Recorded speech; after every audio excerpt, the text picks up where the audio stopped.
तो आज की जो हमारी ये क्लास है यूजीसी नेट सोशल वर्क की। और जैसा कि मैंने आप लोगों से पहले भी बताया था कि 11 मार्च से आप लोगों का एक नया बैच स्टार्ट हो जाएगा।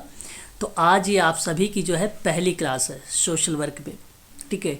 और ये क्लास खासकर एमपी सेट और यूजीसी नेट के लिए है जिनका एग्ज़ाम जून 2023 में होने वाला है।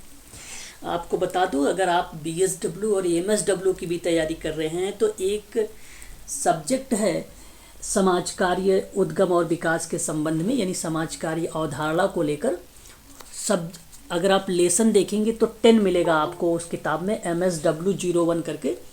तो 10 सब्जेक्ट में लिखा हुआ है समाज कार्य की अवधारणा, और समाज कार्य की अवधारणा यहाँ पर मैं आप लोगों से स्पष्ट कर दूंगा, ठीक है। MSW के लिए भी इम्पोर्टेंट हो जाएगा ये, BSW के लिए भी, और UGC नेट और MP सेट सोशल वर्क के लिए इम्पोर्टेंट तो है ही है ये क्लासेस, ठीक है। आगे अगर हम बात करें तो आप लोग देख सकते हैं MP सेट सोशल वर्क का एग्ज़ाम डेट जो है निर्धारित कर दिया गया है। जैसा कि आप सबको पता है कि ये 4 जून को होने ही वाला है, ठीक है। UGC नेट की अगर हम बात करें तो ये जून में होने वाला है, डेट अभी निर्धारित नहीं हुई है। और इसमें आपको मैं बता दूं कि एक जैसे आपके 14 तारीख का पेपर समाप्त होगा तो 3 से 4 दिन लेगा, आई थिंक नोटिफिकेशन एक जारी करेगा, तो वहाँ पे बता दिया जाएगा कि फॉर्म कब से भरे जाएंगे और एग्ज़ाम कब होने वाले हैं। हाँ, एक आध महीने लेट हो सकता है, ठीक है, थोड़ा सा, क्योंकि कंडक्ट बहुत सारे एग्ज़ाम करवाता है NTA, इस वजह से आप निश्चिंत रहें, लेकिन जून में ही पेपर आप लोगों का होगा। इसकी फ़ीस है 3500 रुपये, वन टाइम पेमेंट है। और अगर आप किस्तों में देना चाहते हैं तो 4000 इंस्टॉलमेंट करके, यानी 2-2 हज़ार रुपये करके भी आप यहाँ पे फीस जो है पेमेंट कर सकते हैं। तो ये MP सेट सोशल वर्क के लिए भी है और UGC नेट सोशल वर्क के लिए भी ये फीस है। ऐसा क्यों है? क्योंकि इसका जो सिलेबस है कॉमन है। अगर हम UGC नेट की बात करें तो फर्स्ट पेपर एक होता है, एक सेकेंड पेपर होता है, और ऑनलाइन मोड में होता है। 3 घंटे यानी 180 मिनट होता है। फर्स्ट पेपर में आपको टोटल 50 प्रश्न आते हैं। जो एक प्रश्न होता है वो 2 नंबर का होता है, यानी यहाँ पे आपके 100 नंबर हो जाते हैं। और उसके बाद जब हम सेकंड पेपर की बात करते हैं सोशल वर्क में, तो सोशल वर्क में आप लोगों से जो है पूछा जाएगा 100 क्वेश्चंस, यानी एक प्रश्न अगर आपके पास 2 नंबर का है तो यानी 200 नंबर के हो जाएंगे। टोटल 300 का होता है, ये टोटल नंबर 300 का होता है। निगेटिव मार्किंग नहीं होता है NTA UGC नेट में, इस बात को आप सभी लोग ध्यान रखेंगे। बात करते हैं ठीक उसी प्रकार से MP सेट सोशल वर्क के बारे में, क्योंकि MP सेट भी यही कहता है कि मैं UGC नेट के जो रूल रेगुलेशन से मैं उसको फॉलो करूँगा।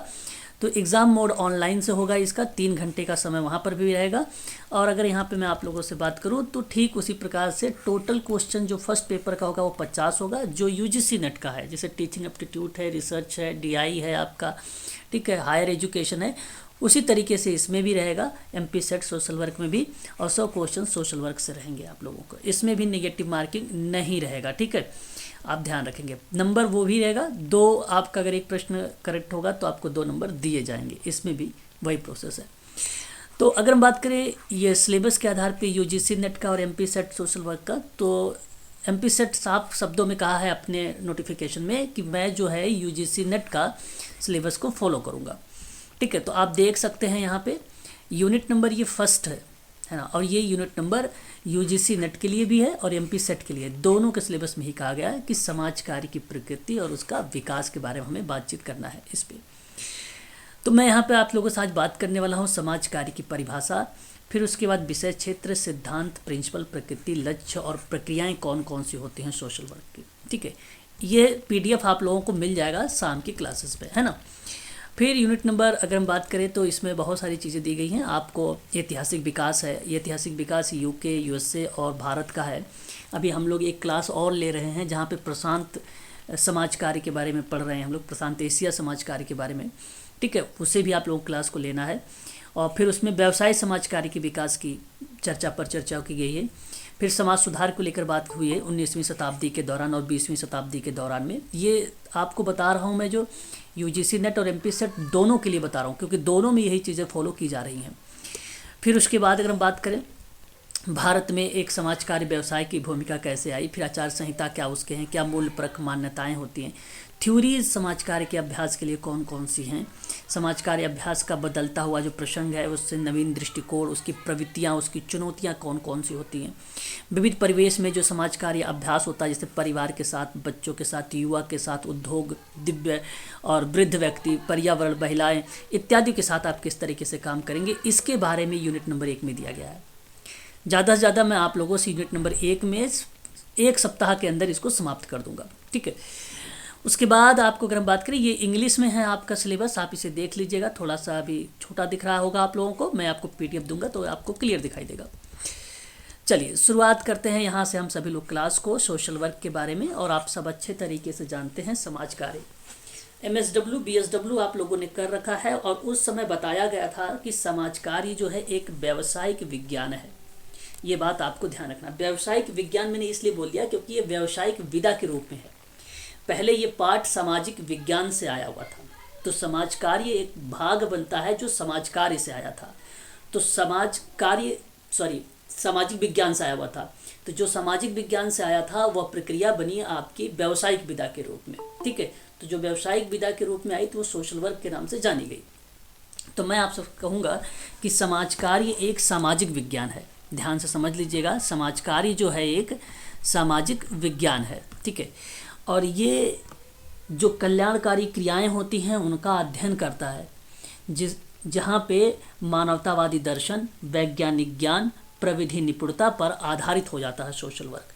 तो हम काम करते हैं केस वर्क में, ग्रुप वर्क में, कम्युनिटी वर्क में हम काम करते हैं, इसलिए कि वह एक सुखी और संपूर्ण जीवन व्यतीत कर सके, ठीक है। तो वही प्रक्रिया यहाँ पे लिखी गई है कि समाज कार्य किसे कहा जाता है, कि समाज कार्य एक समाज सेवा, एक शिक्षित या शैक्षिक व्यावसायिक विधा है जो सामुदायिक संगठन एवं अन्य विधियों के द्वारा लोगों एवं समूहों के जीवन स्तर को उन्नत बनाने का प्रयत्न करता है, ठीक है।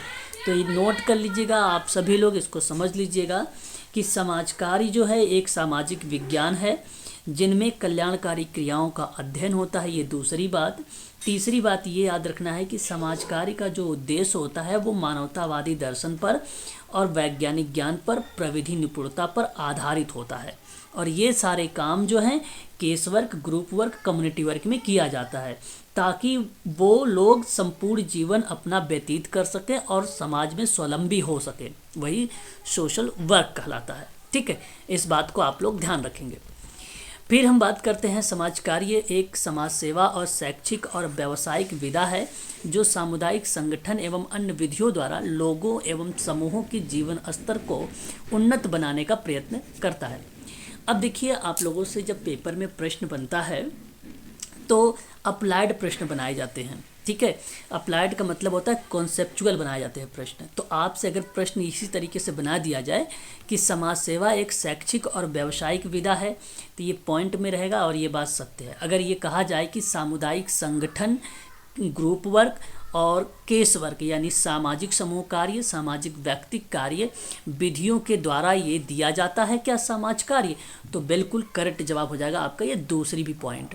फिर आपसे अगर तीसरी पॉइंट कहेगा कि समूह के जीवन स्तर को उन्नत बनाना, यानी आपसे कह दिया जाए कि समुदाय, समूह और केस वर्क में संपूर्ण जीवन व्यतीत करने वाले जो व्यक्ति हैं उनको सहायता देना, क्या ये समाज कार्य का पार्ट बन जाता है, तब भी आप कहेंगे कि यस वो भी पार्ट आपका आ जाता है। तो इस तरीके से कूट आते हैं, फिर आपको चयन करना पड़ता है। एक बार मुझे आप सभी लोग बताइए कि आप सबको समझ में ये बातें आ रही हैं सोशल वर्क के बारे में? हाँ सर, बिल्कुल आ रही है। हाँ, कोई भी जल्दबाजी ना करें, आराम से पढ़ने का कोशिश करें। ये पहली क्लास है आप सबकी, सर है ना जी। सर थोड़ा धीरे से पढ़ाइए। अच्छा, थोड़ा धीरे से हम बात करते हैं, ठीक है। स्पीड चल रहा होगा, ठीक है, करेक्ट। तो अगर हम बात करें आप लोगों से, तो फिर आप देख सकते हैं यहाँ पे समाज कार्य का जो अर्थ होता है वो सकारात्मक होता है। सक्रिय हस्तक्षेप के माध्यम से लोगों को और उनके सामाजिक माहौल के बीच में जो है अंतःक्रिया प्रोत्साहित करके व्यक्तियों की जो क्षमता होती है उसको बेहतर बनाया जाता है, यानी उसको एक प्रकार से सक्षम बनाया जाता है। तो बेसिकली किसी भी जीविका को हम एक व्यवसाय की संज्ञा देते हैं और ये बात आपको पता है। जब वह ज्ञान और विज्ञान पर आधारित हो तो व्यवसाय के अन्य सभी गुण भी जीविका में विद्यमान हो जाते हैं।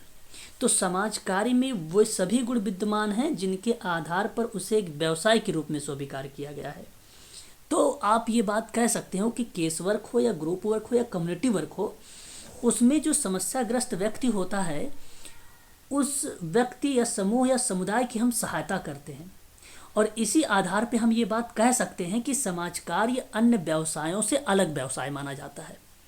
तो ये प्रक्रिया एक सकारात्मक के रूप में आ जाती है, सक्रिय हस्तक्षेप के रूप में आ जाती है। क्यों? क्योंकि हमने 3 चीज़ों में काम कर रहे हैं, केस वर्क, ग्रुप वर्क, समस्याग्रस्त व्यक्ति के साथ काम कर रहे हैं। तो इस वजह से ये सक्रिय हस्तक्षेप यानी एक्टिव होकर उसके साथ रेमेडियल वाली एक्टिविटी कर रहा है, उपचार वाली एक्टिविटी कर रहा है ना।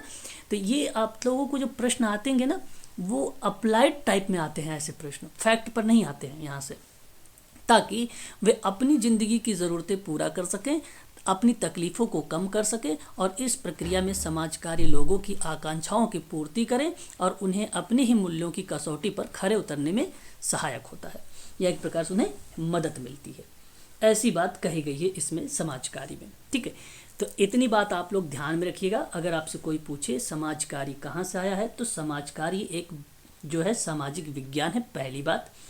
दूसरी बात आप ये कहना कि यह 19वीं शताब्दी से ही समाज कार्य एक व्यावसायिक के रूप में आ गया। अब व्यावसायिक रूप में कैसे आया मैंने बता दिया आप लोगों को, क्योंकि जब वह ज्ञान और विज्ञान पर आधारित है सोशल वर्क, जब ज्ञान और विज्ञान पर आधारित है सोशल वर्क, कला पर आधारित है सोशल वर्क, तो इन्हीं के तो आधार पर व्यवसाय के सभी गुण जो हैं उसमें विद्यमान हो जाते हैं। और जैसे ही सभी गुण विद्यमान हो जाते हैं तब हम यह एक व्यवसाय के रूप में सोशल वर्क को स्वीकार कर लेते हैं। ठीक है, स्वीकार कर लेते हैं। और ये 19वीं शताब्दी से ये प्रक्रिया समाजकार व्यवसाय के रूप में पनपी है। इस बात को आप लोग ध्यान रखिएगा। अभी प्रयत्न हो रहा है, प्रयास किया जा रहा है, लेकिन पूर्ण रूप से अभी सक्षम समाजकारी व्यवसाय नहीं हो पाया है। इस बात को भी आप लोग ध्यान रखेंगे। मैंने आप लोगों के लिए हिंदी इंग्लिश दोनों ले रखा है। जिन बच्चों को मान लो थोड़ा सा अगर हिंदी में कहीं किसी शब्दों को लेकर दिक्कत आएगी तो अगली स्लाइड जाके देख लेंगे, वो इंग्लिश में भी मिल जाएगी आप लोगों को।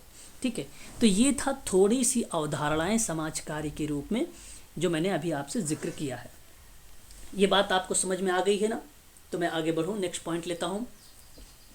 जी सर, हाँ, समझ में आ गई। ठीक है। अब जैसे ही आप ये बातें लिखना या आपने सारी चीज़ें कर लिया, तो उसके बाद मैं आप लोगों से बात करने चल रहा हूँ डेफिनेशन ऑफ सोशल वर्क के बारे में, यानी समाज कार्य की परिभाषा के बारे में।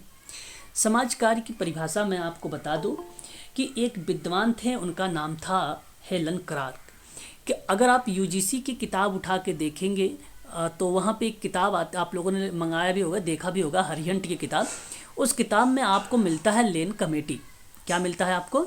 लेन कमेटी मिलती है, सॉरी लेन क्लार्क मिलता है। क्या मिलता है आपको? लेन क्लार्क मिलता है। लेन कमेटी 1939 में आई थी और वो 1939 में आई थी कम्युनिटी वर्क में। कहाँ पे आई थी? कम्युनिटी वर्क में आई थी। ठीक है, ये बात ध्यान रखिएगा। तो लेन क्लार्क का भी नाम हेलन क्लार्क है, आप कंफ्यूज मत होइएगा, दोनों बात एक ही है। ठीक है भाई। तो इन्होंने सन 1947 में एक परिभाषा दिया और उसी समय इन्होंने किताब भी लिखी थी, principle and practice social work करके। ठीक है, याद रखेंगे, principle and practice of social work. तो समाज कार्य ज्ञान एवं निपुणताओं के मिश्रण से युक्त व्यावसायिक सेवा का एक स्वरूप है जिसका कुछ भाग समाज कार्य के लिए विशिष्ट है और कुछ नहीं है। एक और कहता है कि व्यक्तियों की सामाजिक परिवेश की समस्याओं को संतुष्ट करने में सहायक होती है, तो वहीं दूसरी ओर कहा जाता है कि संभव हो सके व्यक्तियों की शक्तियों के अनुसार अधिकतम संतुष्टि के मार्ग जो है उपस्थित करके व्यवधानों को दूर करने का प्रयत्न किया जाए। अब हेलन क्लार्क की परिभाषा इतनी बड़ी है, आप समझें कैसे, आप लिखेंगे कैसे? मैं आपको एक सिंपल सी ट्रिक बताता हूँ, उन चीज़ों को आप ध्यान रखिएगा। मैंने आप सबसे पहले भी बता दिया कि समाज कार्य जो है ज्ञान और विज्ञान पर आधारित है। ये बात आपको मैंने समाज कार्य जब व्यवसाय की प्रक्रिया बता रहा था तब बताया। तो आप ये कह सकते हो कि जब ज्ञान और निपुणता पे आधारित है तो आप यहाँ पे विज्ञान भी बोल सकते हो, कौशल भी बोल सकते हो, दक्षता भी बोल सकते हो। ठीक है, तो ज्ञान, विज्ञान, कला, दक्षता, निपुणता, मानवतावाद का मिश्रण युक्त ये व्यवसाय समाज कार्य का स्वरूप है। व्यवसाय समाज कार्य कैसे बनेगा? व्यवसाय समाज कार्य तब बनता है जब ज्ञान भी आ जाए, कला भी आ जाए, कौशल भी आ जाए, दक्षता भी आ जाए, वैज्ञानिक विधि भी आ जाए, ठीक है, तब वो बन जाता है आपका व्यवसाय समाज कार्य। वही बात हेलन कह रहे हैं। फिर इन्होंने कहा कि एक भाग जो है समाज का विशिष्ट होता है और कुछ भाग, मतलब कुछ भाग जो होते हैं उसके स्पेसिफिक होते हैं, कुछ भाग नहीं होते हैं। अब यहाँ पे इन्होंने कहा कि एक और जब व्यक्ति सामाजिक परिवेश की समस्या को संतुष्ट करने में सहायक होता है तो वह प्रक्रिया हमारे सामने कही जाती है कि भाई ये एक विशेष भाग है। लेकिन दूसरी ओर जब कहा जाता है कि यह संभव हो कि इस व्यक्तियों की शक्तियों के अनुसार अधिकतम संतुष्टि के मार्ग उपस्थित करके व्यवधानों को दूर किया जाए और ऐसा प्रयत्न किया जाए, मतलब वो प्रक्रिया प्रोसेस में हो रही हो, तो वह एक प्रकार की समाज कार्य की परिभाषा बन जाती है। तो एक तरफ प्रक्रिया आपकी चल रही है प्रोसेस में और एक तरफ परिवेश में जो समस्याएं हैं उसमें संतुष्ट करने में उसको जो है सहायक हो रही है, मतलब एक प्रकार से वो इंडिपेंडेंट हो रहा है, ठीक है। तो जहाँ एक तरफ काम हो चुका है, जहाँ दूसरी तरफ काम चलने की प्रक्रिया के रूप में आ रही हो, तो आप ऐसे समझिएगा कि ये हेलन क्लार्क की है। अभी तक ये पेपर में तो नहीं पूछा गया है, लेकिन अगर आप लिखना चाहें तो आप इस तरीके से लिख सकते हैं, विज्ञान कला निपुणता का मिश्रण है, समाज सेवा का स्वरूप है, एक तरफ विशेष है, एक तरफ विशेष नहीं है। ओके, ठीक है, तो ये चीज़ आपको ध्यान रखनी होगी, ठीक है, ठीक है। तो इतनी बात आप लोगों को ध्यान में रखनी है। तो ये हेलन क्लार्क का नाम आ जाता है। फिर उसके बाद आपने एक नाम सुना है वाल्टर एंड्रियास फ्रेडलैंडर के बारे में, बड़े फेमस विद्वान हैं समाज कार्य में ये, ठीक है। इनके कहना यह है कि समाज कार्य में कि समाज कार्य जो है एक वैज्ञानिक ज्ञान और मानवीय संबंधों में निपुणता पर आधारित है और एक व्यावसायिक सेवा है जो व्यक्तियों को अकेले अथवा समूह में सामाजिक एवं व्यक्तिगत संतोष और स्वतंत्रता प्राप्त करने में सहायता करता है। मैं आप सबसे कहूँगा कि यही एक ऐसा विद्वान है वाल्टर एंड्रियास फ्रेडलैंडर महोदय, जिन्होंने समाज कार्य को एक कला और विज्ञान के रूप में माना है, कला एवं विज्ञान है, ठीक है। अच्छा, आर्ट कैसे हो सकता है? कला का मतलब आप जब एक्टिविटी कार्यस्थल पर करते हैं तो विभिन्न प्रकार की जो टेक्निक वगैरह का यूज करते हैं वो एक कला के रूप में आता है, एक आर्ट के रूप में आता है। और वैज्ञानिक ज्ञान या विज्ञान कैसे कह सकते हैं कि जब आप समाज कार्य करेंगे तो वह एक क्रमबद्धता और सुव्यवस्थित ढंग से करेंगे, है ना, और एक निपुणता पर आधारित होगा, एक वैज्ञानिक विधि पर आधारित होगा, तब वो क्या कहलाता है, ये समाज कार्य कहलाता है। तो मैं कहूँगा इतनी बड़ी परिभाषा के बजाय आप केवल इतनी परिभाषा लिख के चले आएँ कि समाज कार्य कला और विज्ञान दोनों है, तब भी आपका ये क्वेश्चन सही हो जाएगा, गलत नहीं होगा, ठीक है। बाकी जैसे आप ये सारी चीज़ें विज्ञान लिखेंगे तो आपको दिमाग में भी वह चीज़ें आ जाएंगी, तो फिर अगला आप एक फुल स्टॉप लगा के अगली भी पॉइंट लिख सकते हैं मेंस वगैरह में और भी जो कॉम्पिटिटिव एग्ज़ाम देते हैं उसमें, ठीक है। और परिभाषा के रूप में मैच करने के लिए अगर आता है तो इतना बड़ा नहीं आता है, केवल इतना आता है कि समाज कार्य एक कला और विज्ञान है, बस सोशल वर्क में यही आता है। तो ये बात आपको ध्यान रखना है, ठीक है। तो अभी आप लोगों ने क्लार्क के बारे में जाना कि समाज कार्य की अवधारणा व्यक्ति और उसकी आवश्यकता के रूप में होती है, जैसे मैंने अभी बताया एक सामान्य और एक विशिष्ट के रूप में, तो वह एक प्रकार से अवधारणा व्यक्ति और उसकी आवश्यकता के रूप में आप कह सकते हैं। समाज कार्य वास्तव में एक ऐसी व्यावसायिक सेवा है जो विशिष्ट प्रक्रिया है और विशिष्ट पद्धतियों के माध्यम से प्रदान की जाती है समाज कार्य। तो वो क्लार्क का नाम दे दीजिएगा और जब इनका नाम आएगा तो कला और विज्ञान का नाम दे दीजिएगा, बस दोनों चीज़ आप ध्यान रखेंगे।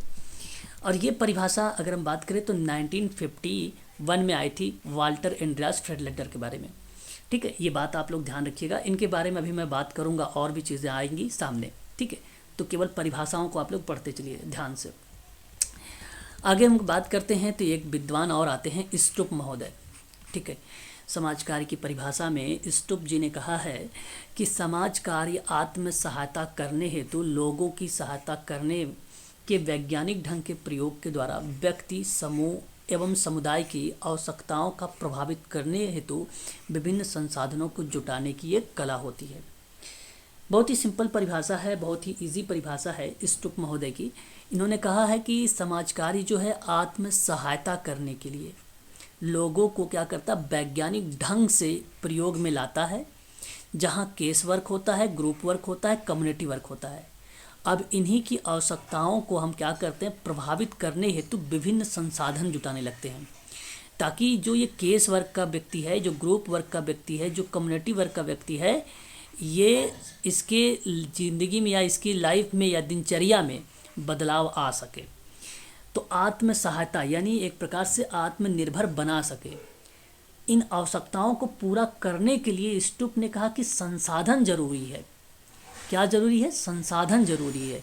जब संसाधन आपके पास होंगे ना, तब आप case work, group work, community work को सही तरीके से कर पाएंगे। उसे आत्म सहायता करने में या उसकी मदद करने में, उसे आत्मनिर्भर बनाने में मदद मिलेगी आपको।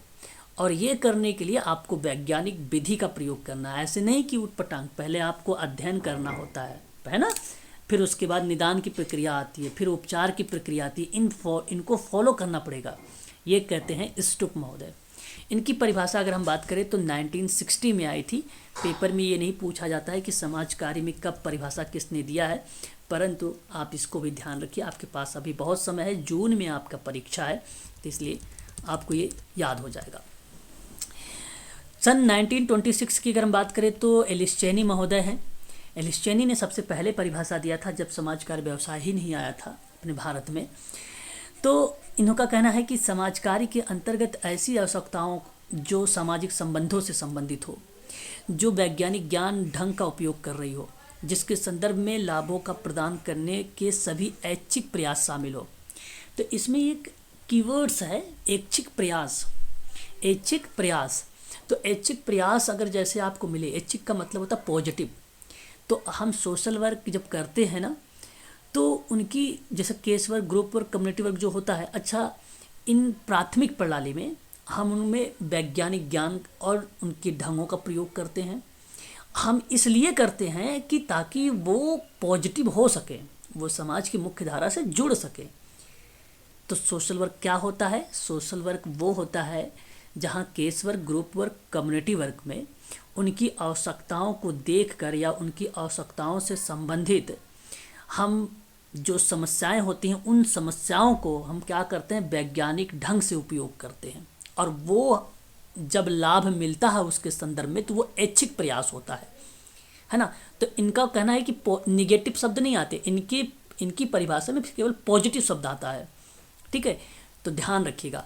तो आवश्यकताओं के आधार पर इन्होंने वैज्ञानिक ज्ञान का प्रयोग किया है, कौशल का प्रयोग किया है, निपुणता का प्रयोग किया। अच्छा, ये सभी विद्वान ने किया है, ऐसा नहीं। सोशल वर्क प्रोफेशनल है भाई, तो सोशल वर्क प्रोफेशनल होने के नाते ये सभी विद्वान करेंगे भी ऐसा काम। ठीक है, एक एक कीवर्ड्स जैसे हमने बताया, ऐच्छिक प्रयास, ये स्ट्रिप का लगा दीजिए। यहाँ पे अगर हम बात करें जो है कीवर्ड्स को ध्यान रखें, case work, group work, community work, आवश्यकताओं में विभिन्न संसाधन का प्रयोग। ठीक है, ये दूसरा स्टूप का। कीवर्ड्स को ध्यान रखें, केवल कीवर्ड्स। अब आपको बात करें तो फ्रीडलैंडर में विज्ञान और कला, ये आपका इम्पोर्टेंट। हाँ, कला और विज्ञान दोनों। जब हेलन की बात आती है, हेलन बेसिकली समाज कार्य की अवधारणा ने निपुणताओं का मिश्रण। हाँ, आप ये कह लीजिए, ठीक करें, मिश्रण। तो जो निपुणताओं का मिश्रण होता है वो बेसिकली ऐसे भी कह सकते हैं आप कि आवश्यकताओं के रूप में समाज कार्य वास्तव में, आप ध्यान से सुन लीजिए, वास्तव में एक ऐसी व्यावसायिक सेवा है जो विशिष्ट प्रक्रिया प्रदान करती है। और जैसे ही कहीं विशिष्ट प्रक्रिया मिल जाए, अब देखो यहाँ पे हालांकि विशिष्ट है बताया है, तो मैं अगर इसकी जगह विशिष्ट प्रक्रिया अगर बोल दूँ ना, तो भी वो गलत नहीं है, सत्य है। समाज कार्य क्या है? समाज कार्य एक विशिष्ट प्रक्रिया है और विशिष्ट पद्धति के माध्यम से ही हम क्या करते हैं, उसको प्रोवाइड कराते हैं। बस सिंपल सी बात है। बड़ी इजी परिभाषाएं हैं, आप इजीली आसानी से याद कर पाएंगे जब अपनी कॉपी पर इसे मेंशन भी करेंगे। क्लास समाप्त होने के बाद ज़रूर एक बार देख लीजिएगा, जिन बच्चों का एग्ज़ाम जून 2023 में है। अगर अभी से आप तैयार रहेंगे तभी आप एग्ज़ाम को आसानी से क्रैक भी कर पाएंगे, है ना। चलिए आगे बात कर लेते हैं यहाँ पे सुनील चंद्र के बारे में। सुनील चंद्र समाज कार्य जीवन के मानदंडों को उन्नत बनाने तथा समाज के सामाजिक विकास की किसी स्थिति में व्यक्ति, परिवार, समूह के सामाजिक और आर्थिक, राजनीतिक, सांस्कृतिक कल्याण हेतु सामाजिक नीति के क्रियान्वयन में सार्वजनिक अथवा निजी प्रयास द्वारा की गई गतिशील एक क्रिया होती है। तो ये सुनील चंद्र की परिभाषा है। सुनील चंद्र के अकॉर्डिंग ये परिभाषा बताई गई है और बड़ी ही अच्छी परिभाषा है। इसके बारे में आप लोगों को पता भी होना चाहिए, फेमस रहा है ये परिभाषाएं। तो मैं आप लोगों से कहूँगा कि इसमें आप कीवर्ड्स कैसे ध्यान रखें। समाज कार्य जो जीवन के मानदंड होते हैं, जैसे रीति रिवाज, परंपराएं, है ना, मानदंड मतलब नियम होता है, उसको उन्नत बनाने के लिए समाज को हमें सामाजिक विकास की प्रक्रिया की तरफ लेके जाना पड़ेगा। और ये सही बात है भी, अगर हम ऐसे ही काम करेंगे तभी सही तरीके से काम हमारे सामने पॉजिटिव दिखेगा भी, है ना, पॉजिटिव फिर दिखेगा भी। सुनील चंद्र के अकॉर्डिंग ये कहा गया। फिर इन्होंने कहा कि किसी स्थिति में मान लीजिए व्यक्ति हो या परिवार हो या समूह हो या उस समूह के सामाजिक प्रक्रिया के बारे में बात की जा रही हो, या आर्थिक प्रक्रिया के बारे में बात हो रही हो, या राजनीतिक प्रक्रिया के बारे में बात हो रही हो, या सांस्कृतिक प्रक्रिया के बारे में बात हो रही हो, तो उनके कल्याण के लिए कार्यान्वयन में जो सार्वजनिक अथवा निजी प्रयास होते हैं वह एक प्रकार से गतिशील क्रिया मानी जाती है। गतिशील का मतलब होता है डायनेमिक क्रिया, मतलब प्रक्रियाएं जो है चलती रहती हैं हमेशा, है ना, प्रक्रियाएं हमेशा चलती रहती है। अब आप कोई काम कर रहे हैं तो इसका मतलब ये नहीं कि आपने थोड़ा सा उसमें देखा कि बदलाव आ रहे हैं, तब उसके कार्य को छोड़ देना चाहिए। अब उस गोल में अगर उससे इंडिपेंडेंट हो गया, तब उस गोल का हमें ऑब्जर्व नहीं करना चाहिए, छोड़ देना चाहिए। ऐसा नहीं करना है आप लोगों को। उन सभी गोलों के बारे में आप लोगों को पता भी होना चाहिए बराबर, मतलब कि भाई उसमें कुछ इंक्रीज़ हो रहा है कि डिक्रीज़ हो रहा है, क्या हो रहा है, जो पिछला गोल आपने लिया था, है ना, तो उसको बराबर देखना है। तो गतिशील प्रक्रिया होती है, मतलब चलती रहती प्रक्रिया है, रुकती नहीं है ये प्रक्रियाएं, ठीक है, पहली बात। दूसरी बात ये कि नियम जो नियम को उन्नत बनाना और समाज के सामाजिक विकास में जो है किसी भी स्थिति में कोई भी कंडीशन हो, जैसे व्यक्ति हो, परिवार हो, समूह हो, समुदाय हो, उनमें आप समाज जो है सामाजिक का परिप्रेक्ष्य देखेंगे, आर्थिक राजनीतिक परिप्रेक्ष्य देखेंगे, सांस्कृतिक परिप्रेक्ष्य देखेंगे, इन सभी क्षेत्रों में आप कल्याण की बात करेंगे। साथ ही साथ सोशल पॉलिसी भी यहाँ पे क्रियान्वयन करती है, सार्वजनिक रूप से और निजी रूप से, दोनों तरीके से। तो मैं कहूँगा कि इनमें बड़ी चीज़ें आ गई हैं। एक तो आप नियम को याद रखेंगे, एक आप जो case work, group work, community work तीनों है प्राथमिक प्रणाली, इसको ध्यान रखेंगे। फिर इसी में आप ध्यान रखिए सोशल पॉलिसी भी आती है, सोशल पॉलिसी भी आती है, और ये पॉलिसी जो है गवर्नमेंट भी आप कह सकते हो, जैसे सार्वजनिक जो गवर्नमेंट वाली चीज़ें होती है वो सार्वजनिक होती है, और आप निजी वाले को आप प्राइवेट भी कह सकते हैं, ठीक है। तो इतनी चीज़ अगर आपको याद रहेगी, इतने सारे शब्द जहाँ जिसकी परिभाषा मिलेंगे, आप इजीली लिख दीजिएगा कि ये सुनील चंद्र जी का है, बस। बड़ी सिंपल परिभाषा है, ठीक है। तो ये परिभाषा इनकी जो आई थी 1954 में आई थी, ठीक है ना। तो यहाँ पे देखिए लिखा भी इन्होंने डायनेमिक करके पहले ही कि ये एक डायनेमिक एक्टिविटी होती है ना, तो याद रखेंगे। आगे बढ़िए, और एक लास्ट परिभाषा है, आप देख लीजिए समाज कार्य की, वो है Indian conference of social work की। समाज कार्य जो है मानवतावादी दर्शन है, वैज्ञानिक ज्ञान है, प्रविधि निपुणताओं पर आधारित व्यक्तियों तथा समूह समुदाय का एक सुखी और संपूर्ण जीवन व्यतीत करने में सहायता प्रदान करता है। यह एक कल्याणकारी क्रिया है। और तो ये मैं हमेशा बोलता भी हूँ आप लोगों से, बार बार बोलता हूँ ये परिभाषा। तो Indian conference of social work की परिभाषा बड़ा ईजी है, सबको याद हो गया होगा, है ना, है कि नहीं, इसमें कोई दिक्कत है ही नहीं। ये परिभाषाएं मैं हमेशा कहता रहता हूँ कि वैज्ञानिक ज्ञान, मानवतावादी और प्रविधि निपुणता पे आधारित है। और ये इसलिए आधारित है कि जो case work, group work, community work है, जो वहाँ के सेवार्थी हैं, उन सेवार्थी को सुखी और संपूर्ण जीवन व्यतीत करने में मदद हो सके। और ये मदद तब होगी जब मानवतावादी, वैज्ञानिक ज्ञान, प्रविधि निपुणता वगैरह का प्रयोग करोगे तब, है ना। ऐसी तरीके से परिभाषा ये आपकी क्लियर हो जाती है Indian conference of social work की। ये परिभाषा आई थी 1957 में, ठीक है, 1957 में, ठीक है। चलिए, अब यहाँ तक आपको क्लियर हो गया। अगर कोई डाउट है तो आप एक बार मुझसे पूछ लीजिए, फिर मैं आगे बढ़ता हूँ। बताइए, कोई डाउट है किसी को यहाँ तक में? नहीं सर, परिभाषाओं को कीवर्ड लिख गए हैं, सही है सर। मैंने आपको सिर्फ बताया है समाज कार्य की थोड़ी सी अवधारणा। और समाज कार्य की अवधारणा क्या है भाई? कोई पूछे सोशल वर्क किसे कहते हैं, तो सोशल वर्क की परिभाषा आपको बता देनी है जो मैंने आपको बताया। सोशल वर्क भैया समाज और मतलब जो है कला और विज्ञान है। सोशल वर्क एक प्रकार से अगर हम बात करते हैं तो जहाँ हेलन क्लार्क ने बताया था कि समाज कार्य की एक ऐसी अवधारणा जहाँ वास्तव में एक ऐसी व्यावसायिक सेवा जो विशिष्ट प्रक्रिया के द्वारा विशिष्ट पद्धतियों के माध्यम से प्रदान की जाती, ये क्लार्क महोदय ने कहा था, ये क्लार्क महोदय ने कहा था। इस तरीके से आप परिभाषाओं को याद कर सकते हैं। हालांकि और भी परिभाषाएं आती हैं, एक एक लाइन में अगर आप चाहो तो नोट कर सकते हो, मैं यहाँ पे बोल देता हूँ। एक नाम आता है बीजी खेर की परिभाषा। बीजी खेर महोदय ने क्या बोला है? समाज कार्य जो है एक गत्यात्मक कार्य है। क्या है? एक गत्यात्मक कार्य है। ये भी परिभाषा समाज कार्य की आप ये भी बोल सकते हो, सोशल वर्क की परिभाषा। और फ्रीडलैंडर का तो पता हो चुका। अगर आपसे पूछे कोई यंग लाड की परिभाषा तो सीधा सीधा सा आप बोलो ना कि यंग लाड की जो परिभाषा है वो समाज कार्य व्यक्ति के द्वारा पर्यावरण के साथ अंतर संबंध होती है। तो केवल आप एक शब्द याद रखिए, पर्यावरण के साथ अंतर संबंध, बस आपको समझ में आ जाएगा, अंतर संबंध, बस हो गया ये परिभाषा। यंग लाड के अकॉर्डिंग बोल दीजिए। गेसल कोनफ्का ने दिया था परिभाषा 19 sir slow 1958। Slow slow slow. Okay, गेशल-कोनफ्का ने जो दिया था परिभाषा वो 1958 में दिया था।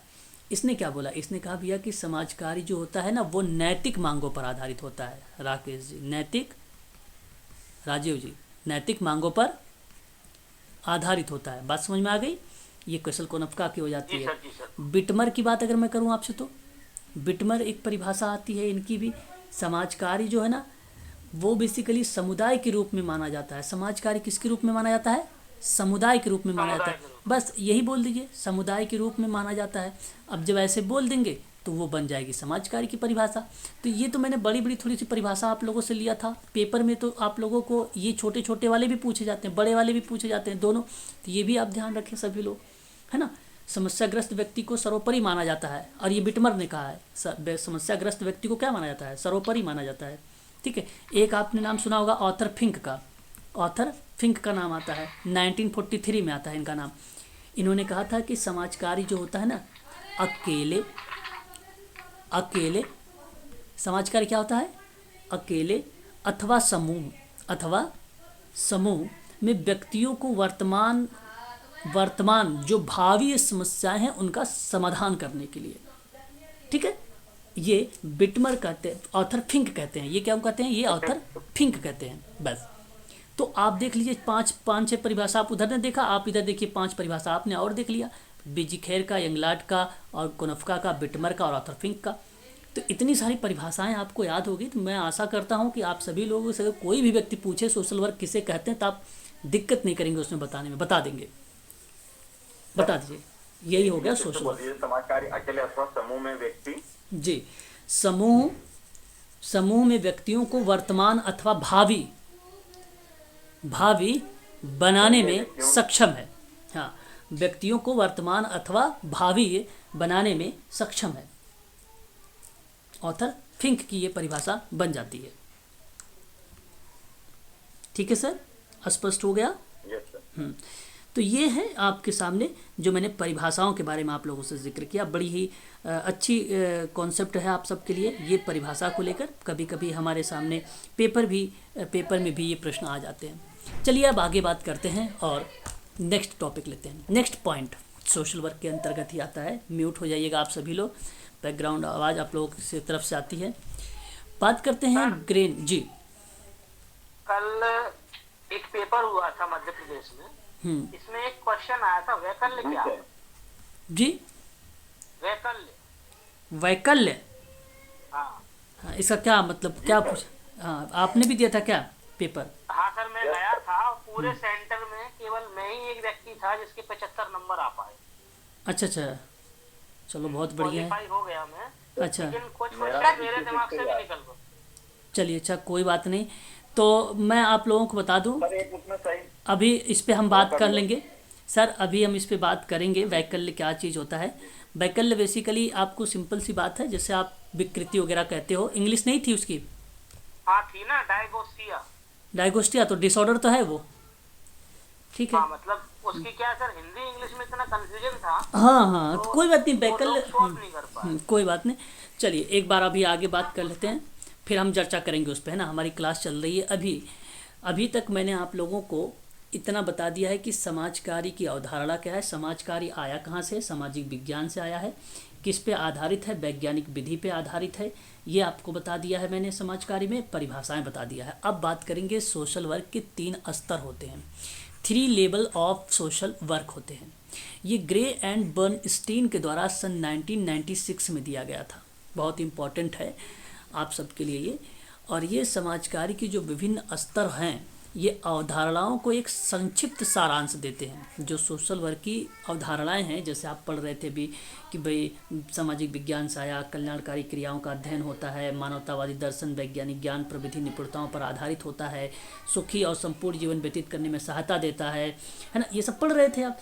उसका प्रयोग समस्या के समाधान के लिए किया जाता है ना, ताकि लोगों को समाज की मुख्य धारा से जोड़ा जाए। इन सब का एक सारांश होता है, एक संक्षिप्त, एक समरी के रूप में अगर कोई रिप्रेजेंट हो रहा है तो ग्रे एंड बर्नस्टीन ने 1996 में कहा 3 बातों को लेकर। 3 लेवल कौन कौन से हैं अभी आपको समझ में आ जाएगा। आमतौर पर समाज कार्य अभ्यास की ये 3 स्तर होते हैं। एक होता है सूक्ष्म, एक होता है मीज़ो और एक होता है माइक्रो। आप यहाँ पर भी देख सकते हैं, मैंने माइक्रो, मीज़ो और मैक्रो का सोशल वर्क में यहाँ पे मेंशन किया है।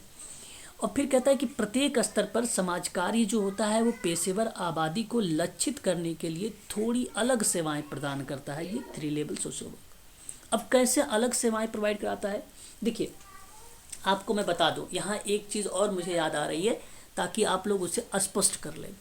एक जो समाज सेवा का अर्थ होता है, क्या समाज सेवा का अर्थ, क्योंकि यहाँ पे सेवा शब्द लिखा हुआ है, सर्विस लिखा हुआ है। मैं आपको बता दूं, समाज में पिछड़े या उपेक्षित या निर्धन लोगों के कल्याण के लिए, बात को अगर आप लिखना भी चाहें तो लिख सकते हैं समाज सेवा में, ठीक है, समाज सेवा में। तो ये बेसिकली पिछड़े और उपेक्षित तथा निर्धन लोगों के कल्याण के लिए कार्य करना सामाजिक सेवा कहलाता है। तो जब निर्धन लोगों के साथ कल्याण करने का काम करेंगे, पिछड़े और उपेक्षित वर्गों के साथ आप काम करेंगे, तो उसका नाम बोल दीजिएगा कि ये समाज सेवा है। आपके ऑप्शन दिखेगा, आपको एक तरफ लिखा रहेगा समाज सेवा, एक तरफ लिखा रहेगा समाज कल्याण, एक तरफ लिखा रहेगा समाज कार्य, सामाजिक नीति, सामाजिक सुरक्षा, ऐसे लिखा रहेगा एक साइड में ये जरूर लिखा रहेगा कि समाज के पिछड़े या उपेक्षित अथवा निर्धन लोगों के कल्याण के लिए जब कार्य करेंगे तो उसे हम समाज सेवा कहेंगे। बात समझ में आ गई? सोशल सर्विस कहेंगे। क्लियर हो गया? एक बार बताइए, जरा स्पष्ट करिए। हाँ, अब देखिए समाज सेवा जो होते हैं ना, उसकी कई एक्टिविटीज़ होते हैं, कई गतिविधियाँ होती हैं। जैसे भाई समाज सेवा कैसे होता है, सामाजिक सहायता देकर, बाल कल्याण करके, जन सहायता देकर, शिक्षा, श्रम संरक्षण इत्यादि के माध्यम से हम सामाजिक सेवा करते हैं। तो सामाजिक सेवा समाज के लिए सभी निर्धन और उपेक्षित लोगों को प्रदान की जाती है। ध्यान रखेंगे, समाज सेवा किसको? समाज के सभी निर्धन और उपेक्षित लोगों को प्रदान की जाती है।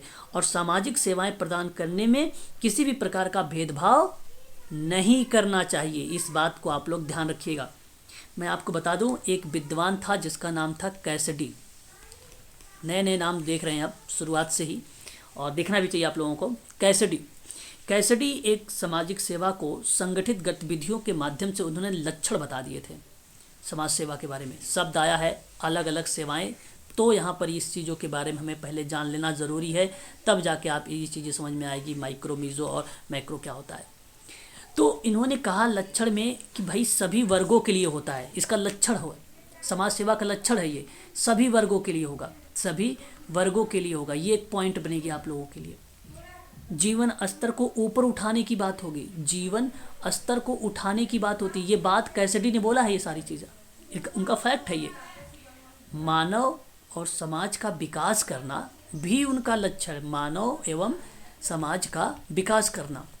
और एक आपसे कहता है अधिकार का संरक्षण करना, अधिकारों का संरक्षण करना, मतलब सामाजिक सेवाएं ना व्यक्ति के अधिकारों का संरक्षण करती है। और ये बात पता है तो जाहिर सी बात है समाज सेवा बन गई। वो व्यक्तियों के जो दायित्व होते हैं, किसके, जो व्यक्ति होते हैं, उन व्यक्तियों के दायित्वों का बोध कराना। बोध का मतलब क्या होता है? समझ, है ना। व्यक्तियों के दायित्व का बोध कराना, सामाजिक सेवा का महत्व देना। और आयोजन राज्य द्वारा, अगर हम बात करें सामाजिक सेवाओं का एक प्रमुख लक्षण यह है कि आयोजन राज्य के द्वारा किया जाता है।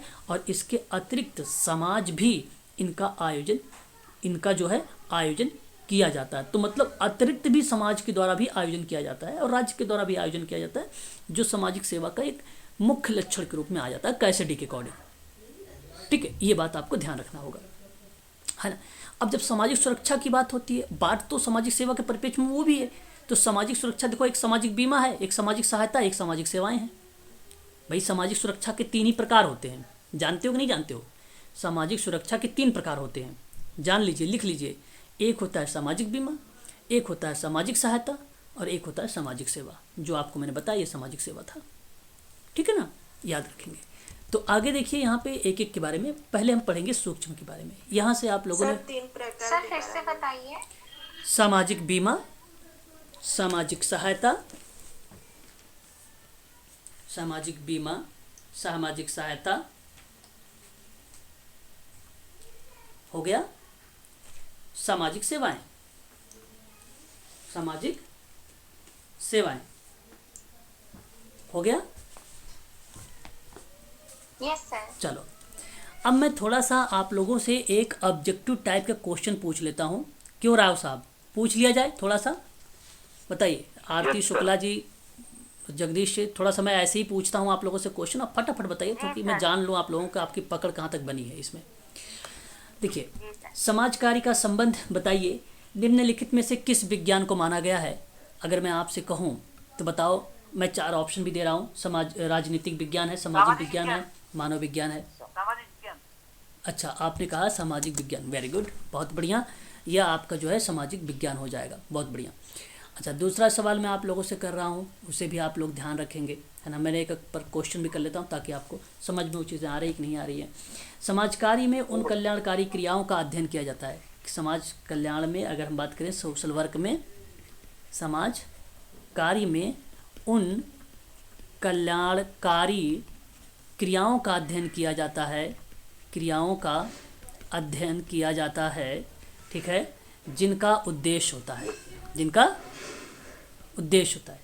तो बताइए, एकांतवादी दर्शन होगा वो, कि मानवतावादी दर्शन होगा वो, कि समाजवादी दर्शन होगा वो, चौथा कि आपका उदारवादी दर्शन होगा? बताइए। उदारवादी दर्शन। नहीं, सर मानवतावादी। समाज कार्य तो मैंने आपको पहले भी पढ़ा दिया है। तो देखो, जो इसका चलिए आएंगे तो मानवता।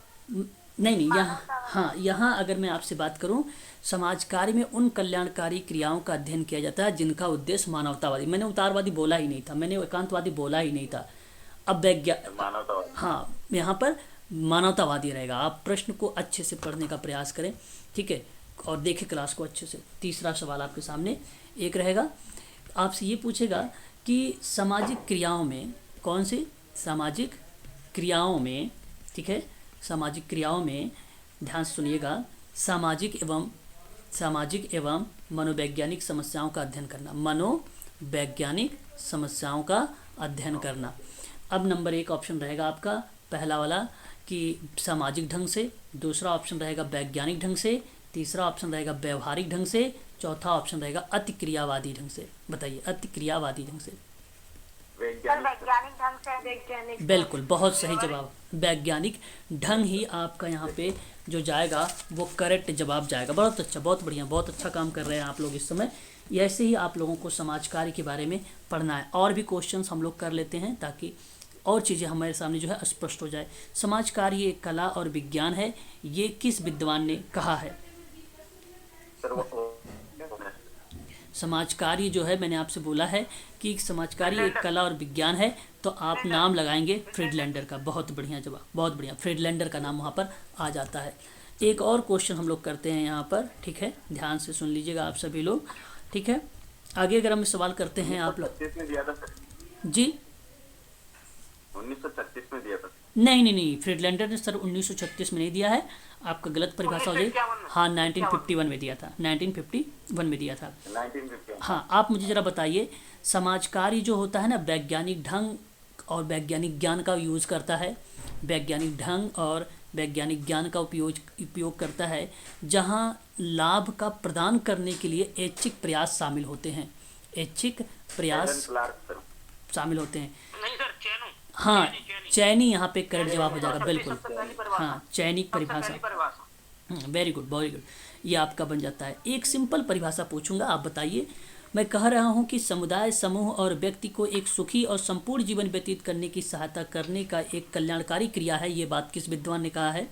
या सॉरी, विद्वान यहाँ पे ऑप्शन में मैं लिख देता हूँ, आप नोट कर लीजिएगा। एक है Indian conference of social work, दूसरा आपका बन जाएगा यहाँ पर जो है सुनील चंद्र, तीसरा आपका बन जाएगा सुनील चंद्र ने कहा था 1954। स्टोप हो जाएगा, और आपका एक फ्रीडलैंडर हो जाएगा। नहीं, सुनील चंद्र की परिभाषा नहीं है ये वैज्ञानिक ढंग, जहाँ पे अगर हमने एक शब्द बोला कि भाई ऐच्छिक, मैंने क्या शब्द बोला था, मैंने क्या बोला, मैंने बोला था कि केस वर्ग, ग्रुप वर्ग, कम्युनिटी वर्ग को एक सुखी संपूर्ण जीवन के व्यतीत करने में सहायता प्रदान करने के लिए कल्याणकारी क्रिया है। क्या बोला था? कल्याणकारी क्रिया बोला था, है ना? क्या बोला था? कल्याणकारी क्रिया। हाँ, तो ये जो मैंने पहला ऑप्शन बोला है Indian conference of social work वाला, ये आपका सही रहेगा 1957 का, 1957 की। सुनील चंद्र ने भी कल्याण हेतु समाज पर गतिशील प्रक्रिया का जोर दिया। देखो, सुनील चंद्र ने बेसिकली कल्याण तो कहा इन्होंने, बेसिकली इन्होंने इनमें एक शब्द में बोलता है सोशल पॉलिसी। जी, मैं उनको वहाँ पे सोशल पॉलिसीज़ को बोलता, कल्याण की बात करता, सामाजिक आर्थिक राजनीतिक सांस्कृतिक की बात कर लेता मैं, ठीक है, नियम की बात कर लेता मैं, ठीक है, वो एक प्रकार से गतिशील प्रक्रिया मान लेता फिर मैं। तो वो सुनील चंद्र की थी, ठीक है। चलो बहुत बढ़िया, एफर्ट आप बहुत अच्छा कर रहे हैं, शुरुआती ही दौर में आप लोगों के सही क्वेश्चंस जा रहे हैं यहाँ पर, बहुत बढ़िया है ना। ऐसे ही आप लोगों को सारी चीज़ें करना है। अच्छा एक बात बताइए आप लोग, सामाजिक सेवाओं को जो है 3 स्तर के रूप में प्रेजेंट करने वाले विद्वान का नाम अगर आपसे पूछ लेता है तो क्या बताएंगे? सर नाम बता दो, याद नहीं आ रहा सर, दिमाग में तो है लेकिन। हाँ अभी मैंने यहाँ पे चर्चा किया, कोई बात नहीं, ग्रे बर्नस्टीन, हाँ सर यही है। जिन्होंने ग्रे, आर्थिक सामाजिक और नहीं। राजनीतिक तीनों पे बल दिया। नहीं, यहाँ पर आप देख लीजिए, मैं नाम भी आप लोगों को बता चुका हूँ, ये देखिए है ग्रे बर्नस्टीन ने 1996 में, हाँ 1996 में दिया है। हाँ तो अब हम बात करते हैं यहाँ पे, अब देखिए एक एक करके समूह वाले, पहले सूक्ष्म वाले बात कर लेते हैं। सूक्ष्म समाज कार्य जो सूक्ष्म स्तर पर होता है, सामाजिक कार्यकर्ता सामाजिक मुद्दों की एक विस्तृत श्रृंखला को संबोधित करने वाले व्यक्तियों को एक एक परिवार और छोटे समूह सेवाएं प्रदान करते हैं। इसमें आवास सहायता, मादक द्रव्य सेवन के परामर्श और मानसिक स्वास्थ्य चिकित्सा शामिल की गई है, ठीक है। अब इसमें प्रश्न कैसे बनाया जाएगा? आपसे प्रश्न बनाया जाएगा, परिवार परामर्श निम्न में से आता है। आपके सामने 4 ऑप्शन कौन कौन से रहेंगे? जो ये रहा, micro social work, mezzo social work, और फिर उसके बाद आपको माइक्रो, मीज़ो और मैक्रो। बताइए, जहां मैंने परिवार परामर्श कार्य दिया है तो किस में दोगे? माइक्रो में दोगे, बहुत बढ़िया। अब ये परिवार परामर्श करके यूजीसी में एक बार प्रश्न आया है, आप लोगों ने करा है, देखा है कि नहीं देखा है? बताइए। देखा है। अब इसकी बजाय अगर मैं इस तरीके से बोल दूं कि मादक द्रव्यों का जो सेवन करने वाला या व्यसन करने वाला जो सेवार्थी है, उसको मुझे सेवार्थी को मुझे काउंसलिंग करनी है, तो किस समाज कार्य के अंतर्गत आएगा? तब भी आपका इसी के अंतर्गत आएगा, सूक्ष्म समाज कार्य के अंतर्गत आएगा। बात समझ में आ रही है ना? तो ये बात ध्यान रखिएगा, परिवार छोटा समूह और आवास सहायता हो या मादक द्रव्य व्यसन हो या मानसिक स्वास्थ्य के संबंध में हो, ये 3-4 शब्द सूक्ष्म में आते हैं, इस बात को ध्यान रखिएगा, पेपर में ये प्रश्न पूछे गए हैं। बात करते हैं मीज़ो सोशल वर्क के बारे में।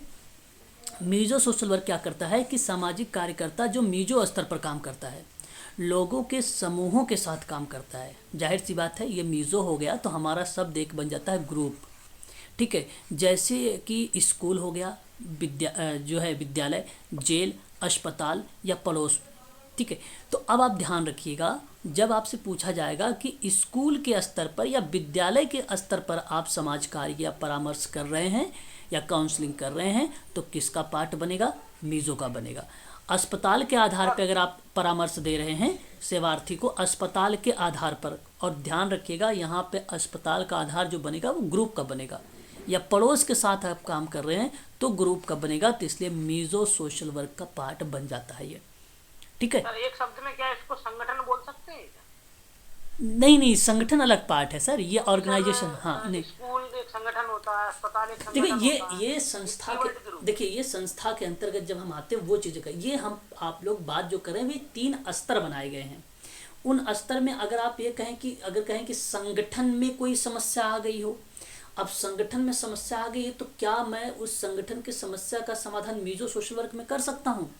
तो ये पार्ट नहीं होगा। संगठन में आपका वो जो पार्ट बना है, क्या उस संगठन में सबकी कॉमन समस्या है?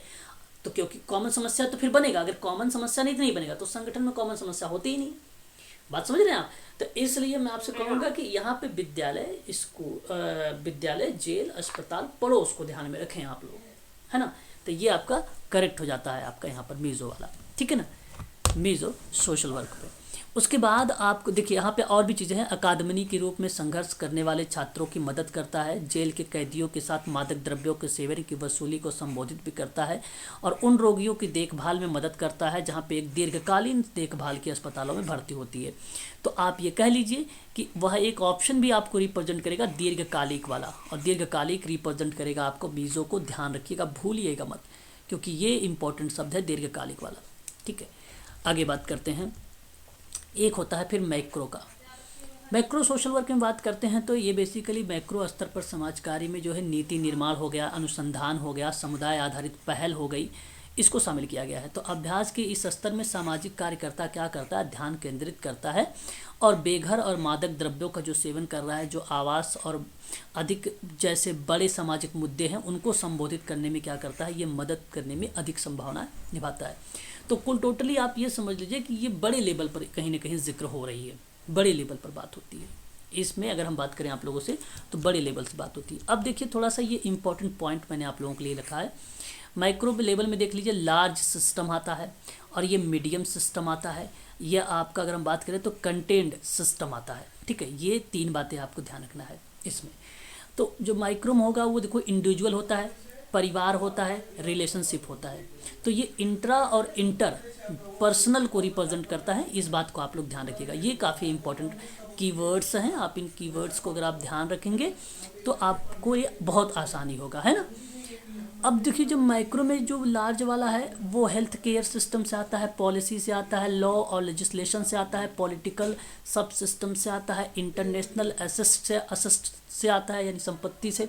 ठीक है, तो इसको हम लोग क्या बोलते हैं, सिस्टमेटिक या आप कह लीजिए सिस्टमेटिक इशूज़ जो होते हैं वो इसमें रिप्रेजेंट किए गए हैं। मीडियम में क्या होता है, नेबरहुड होता है, पड़ोसी होता है, स्कूल अभी आपने पढ़ा है ना, लोकल ऑर्गेनाइजेशन होता है। ठीक है, देखो यहाँ पे आपने अभी बोल रहे थे कि ऑर्गेनाइजेशन हम बोल सकते हैं, तो ये देखिए लोकल ऑर्गेनाइजेशन क्या होती है, इसमें जो कुछ समस्याएं जो बनी रहती हैं तो वो कॉमन समस्याएं रिप्रेजेंट की जाएंगी। ठीक है, लोकल ऑर्गेनाइजेशन का मतलब। ठीक है, कम्युनिटीज़ होगी, ग्रुप ऑफ पीपल्स भी होंगे इसमें, और ग्रुप एंड कम्युनिटी का नाम इसको दिया जाता है। तो खासकर ये ऑर्गेनाइजेशन अगर इंडिविजुअल शब्द में आएगा तो इसको मत लगाइएगा, अगर लोकल ऑर्गेनाइजेशन के रूप में आएगा तो इस शब्द को आप रख लीजिएगा। ठीक है ना, तो वो कॉमन समस्या के रूप में आ जाएगी। ठीक है, लोकल ऑर्गेनाइजेशन।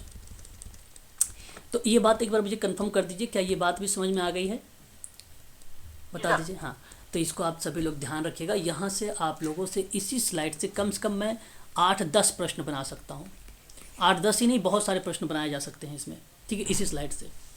ठीक है, तो ध्यान रखिएगा, बस ऊपर नीचे करके पूछा जा सकता है आप लोगों से, इधर उधर करके प्रश्न। अब हम बात करते हैं समाज कार्य के उद्देश्य के बारे में। समाज कार्य देखो अभी तक आप लोगों ने देख लिया है, अवधारणा, परिभाषा, और साथ ही साथ आपने 3 स्तर भी देख लिए, सोशल वर्क के 3 स्तर कौन कौन से होते हैं। अब हम बात करने वाले हैं समाज कार्य के उद्देश्य के बारे में। एक उद्देश्य आता है गार्टन हैमिल्टन का नाम, बहुत इम्पॉर्टेंट पर्सन है, इसलिए मैं आपको यहाँ पे इसकी 3 ही किताब के बारे में अभी यहाँ पे जिक्र करूँगा जो इम्पोर्टेंट है। एक किताब का नाम है साइकोथेरेपी इन चाइल्ड गाइडेंस, जो 1947 में आई थी, 1947 में आई थी। 1947 में ही हेलन क्लार्क की भी एक किताब आई थी। क्या आप लोगों को किताब का नाम पता है, क्या नाम है, principle and practice of social work. ठीक है, क्या नाम है, principle and practice of social work, 1947 में किताब आई थी ये। ठीक है, कहीं कहीं लेन क्लार्क भी कहा जाता है इनको। ठीक है, हेलन क्लार्क को। ठीक है, याद रखेंगे ये भी। और दूसरी है यहाँ पे theory and practice of social case work. जी सर, हेलन क्लार्क को लेन क्लार्क कहते हैं। जी, लेन क्लार्क कहते हैं। कम्युनिटी ऑर्गेनाइजेशन में एक नाम बड़ा फेमस है, लेन कमेटी, 1939 में आया था। ठीक है, बहुत फेमस है वो कम्युनिटी ऑर्गेनाइजेशन में। दूसरे पॉइंट करते हैं कि theory and practice of social case work. क्या सर, फिर से बोलूं? अच्छा, theory and practice of social case work लिख लिया आपने। ये किताब आई थी 1940 में, 1940 में आई थी। ठीक है, तीसरी किताब इनकी थी principle of social case recording, बहुत ही फेमस किताब है ये भी इम्पोर्टेंट है, ये 1946 में आई थी। तो इनकी मैंने 3 किताब बताई है, 1940, 1946, 1947, है ना। ये तीनों किताब मैंने क्रम में लिख दिया है। 40 में कौन सी किताब आई है, बताना चाहेंगे आप लोग? 1940 में theory and practice of social work. Very good. 1946 में कौन सी आई है? Psychological child and guidance. क्या कह रहे हैं आप? हाँ, साइकोलॉजिकल चाइल्ड सर, एंड तो प्रिंसिपल ऑफ बिल्कुल, principle of social case recording, social care. हाँ, सोशल केस रिकॉर्डिंग आता है। उल्टा हो गया। हाँ, और ये 1940। किताब उन्होंने सबसे पहले लिखी है, जो आपने तीसरे नंबर पे लिखी। हाँ, तो मैंने क्रम बना दिया ना, हाँ, मैंने क्रम बना दिया। अब जो ये साइकोथेरेपी इन चाइल्ड गाइडलाइंस है, ये आपको ध्यान रखना 47 का। ठीक है, मैं एक बार फिर से बोलूँगा, आप लोग फटाफट बताइए। 1946 में कौन सी किताब आई है, बताइए। Principal and social care record, care नहीं है, केस है, केस केस केस रिकॉर्डिंग, ठीक है, केस रिकॉर्डिंग। हाँ, और 1947 में कौन सी किताब आई है, psychological child guidance, psychological child guidance, guidance. ये किताब है, चाइल्ड गाइडेंस। और 1940 में theory of practice of social work, बस, वर्क। हाँ, ये आपको ध्यान रखना है। 3 किताब बहुत इंपॉर्टेंट है। सभी को याद हो गया कि नहीं, बताइए एक बार, अभी बोलिए ना, सही याद हुआ सबको? जी सर। अरे भाई देखो, Yes, 40, आप ध्यान से सुनो, 40 में क्या है, 40 में सीधा सीधा से याद रखो, 40 है इनका। 40 में कैसे हम इसको ट्रिक बनाते हैं, कैसे ट्रिक बनाते हैं 40, तो जो थ्योरी लिखा हुआ है इसको 40 कर दीजिए भाई, 40 में थ्योरी कर लीजिए। बात जब हैमिल्टन का की तब करिएगा 40 वाला, और किसी में थ्योरी आएगी नहीं। 47 है, 47 है ना, तो 47 यानी 7 दिन हमें क्या करना चाहिए, बच्चों को गाइडेंस देना चाहिए। 7 दिन हमें क्या करना चाहिए, बच्चों को मार्गदर्शन देना चाहिए। 7 दिन है ना, हमेशा 7 डे है ना, तो आप इसको कर लीजिए। 7 डे में गाइडेंस होगा। 7 दिन क्या काम करेंगे आप, बच्चों को ही मार्गदर्शन देने हैं आप लोगों को, 7 डे, ठीक है। ये दूसरा हो जाएगा 1947 में, ठीक है। उसके बाद अगर हम बात करें तो 46 है, 6 में प्रिंसिपल्स आ रहे हैं, प्रिंसिपल्स, तो आप रिलेट भी अगर आप करेंगे तो प्रिंसिपल्स हैं, principles of social case recording है, तो 6 दिन रिकॉर्डिंग करिए, 6 दिन रिकॉर्डिंग करिए। 7वें दिन क्या कर दीजिए आप लोग, 7वें दिन क्या करेंगे, गाइडेंस दे दीजिएगा, ठीक है भाई। और उससे पहले आप क्या करेंगे, 40 है तो थ्योरी बना दीजिए, पहले थ्योरी बनाइए, फिर उसको जो है रिकॉर्ड करिए थ्योरी को 6 में 6 दिन, और 7 दिन फिर उसके बाद क्या करेंगे आप, उसकी जो है 7वें दिन क्या करना शुरू कर देंगे, उसकी केस का केयर करना, गाइडेंस करना, मार्गदर्शन देना आप शुरू कर देंगे। बस ये कीवर्ड्स को ध्यान रखें, बस ऐसे, ठीक है। अपने कॉपी पर भी जब लिखेंगे तब वो चीज़ें आपको याद हो जाएगी ईजिली तरीके से। अब इनके उद्देश्य थे कि समाज कार्य के 2 प्रमुख उद्देश्य होते हैं। प्रथम ये था कि आर्थिक शारीरिक कल्याण, ठीक है, अर्थात स्वास्थ्य एवं अच्छा जीवन स्तर था। दूसरा इनका था कि संतोषजनक संबंधों एवं अनुभवों के द्वारा सामाजिक कार्य। तो देखिए, समाज कार्य के उद्देश्य 2 बताए थे हैमिल्टन ने। 2 उद्देश्य कौन था, एक उद्देश्य तो ये था कि भाई स्वास्थ्य को लेकर, अच्छा जीवन स्तर को लेकर बात करना, स्वास्थ्य को लेकर बात करना, तो जाहिर सी बात है वो आर्थिक और शारीरिक कल्याण शामिल हो जाता है।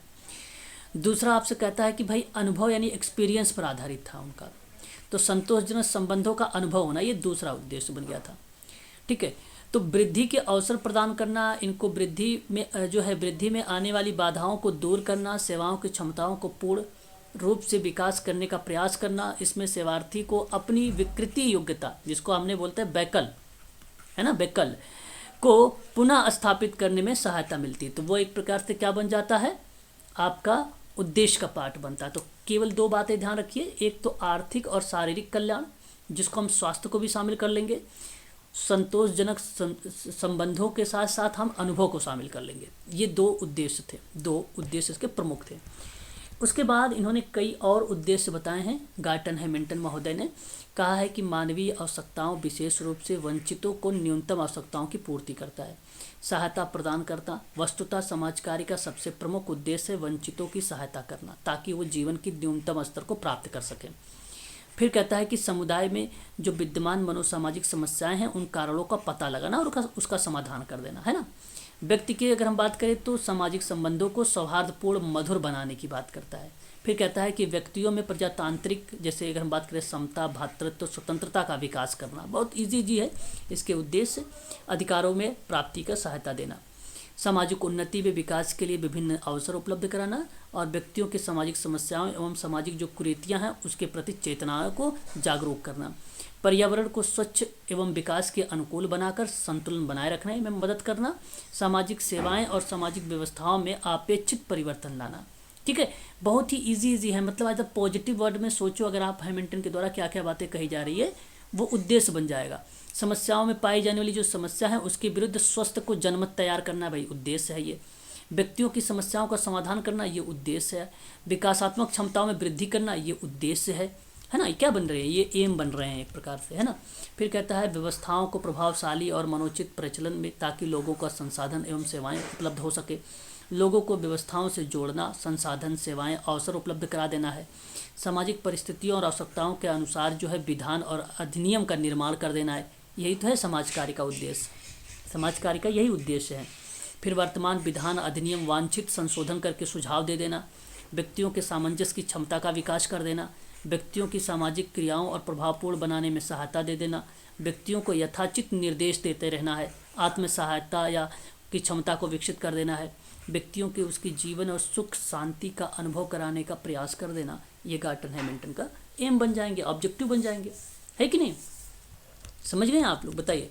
समाज में शांति व्यवस्था को बनाए रखना, इसको मोटिवेट करना, यही उद्देश्य है इसका। तो ये उद्देश्य से प्रश्न जो भी आते हैं ईजिली आप लोग कर भी लेते हैं, है ना।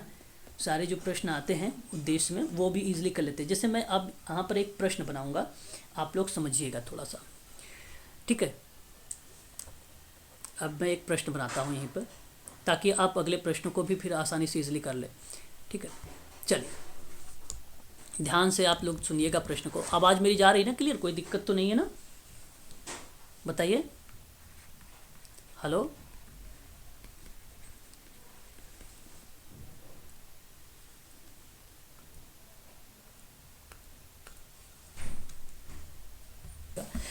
तो मैंने प्रश्न किया कि समाज कार्य का मुख्य उद्देश्य बहुत ही अच्छे से समझिएगा। चारों ऑप्शन लगेंगे अच्छे आपको, और अब थोड़ा ध्यान दीजिएगा। ऑप्शन पहला आपसे कहेगा यहाँ पे, व्यक्ति तथा समाज की समस्याओं की समीक्षा करना। व्यक्ति तथा समाज की समस्याओं की जो है समीक्षा करना, ठीक है। दूसरा ऑप्शन आपसे कहेगा समाज कार्य के माध्यम से राजनीतिक परिवर्तन।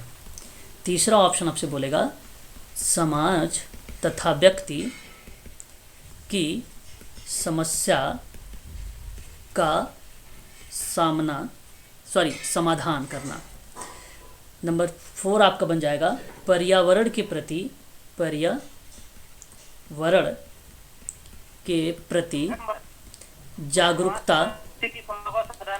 जागरूकता उत्पन्न करना। अब आप मुझे जरा बताएं, आपके सामने मैंने एक प्रश्न दिया है।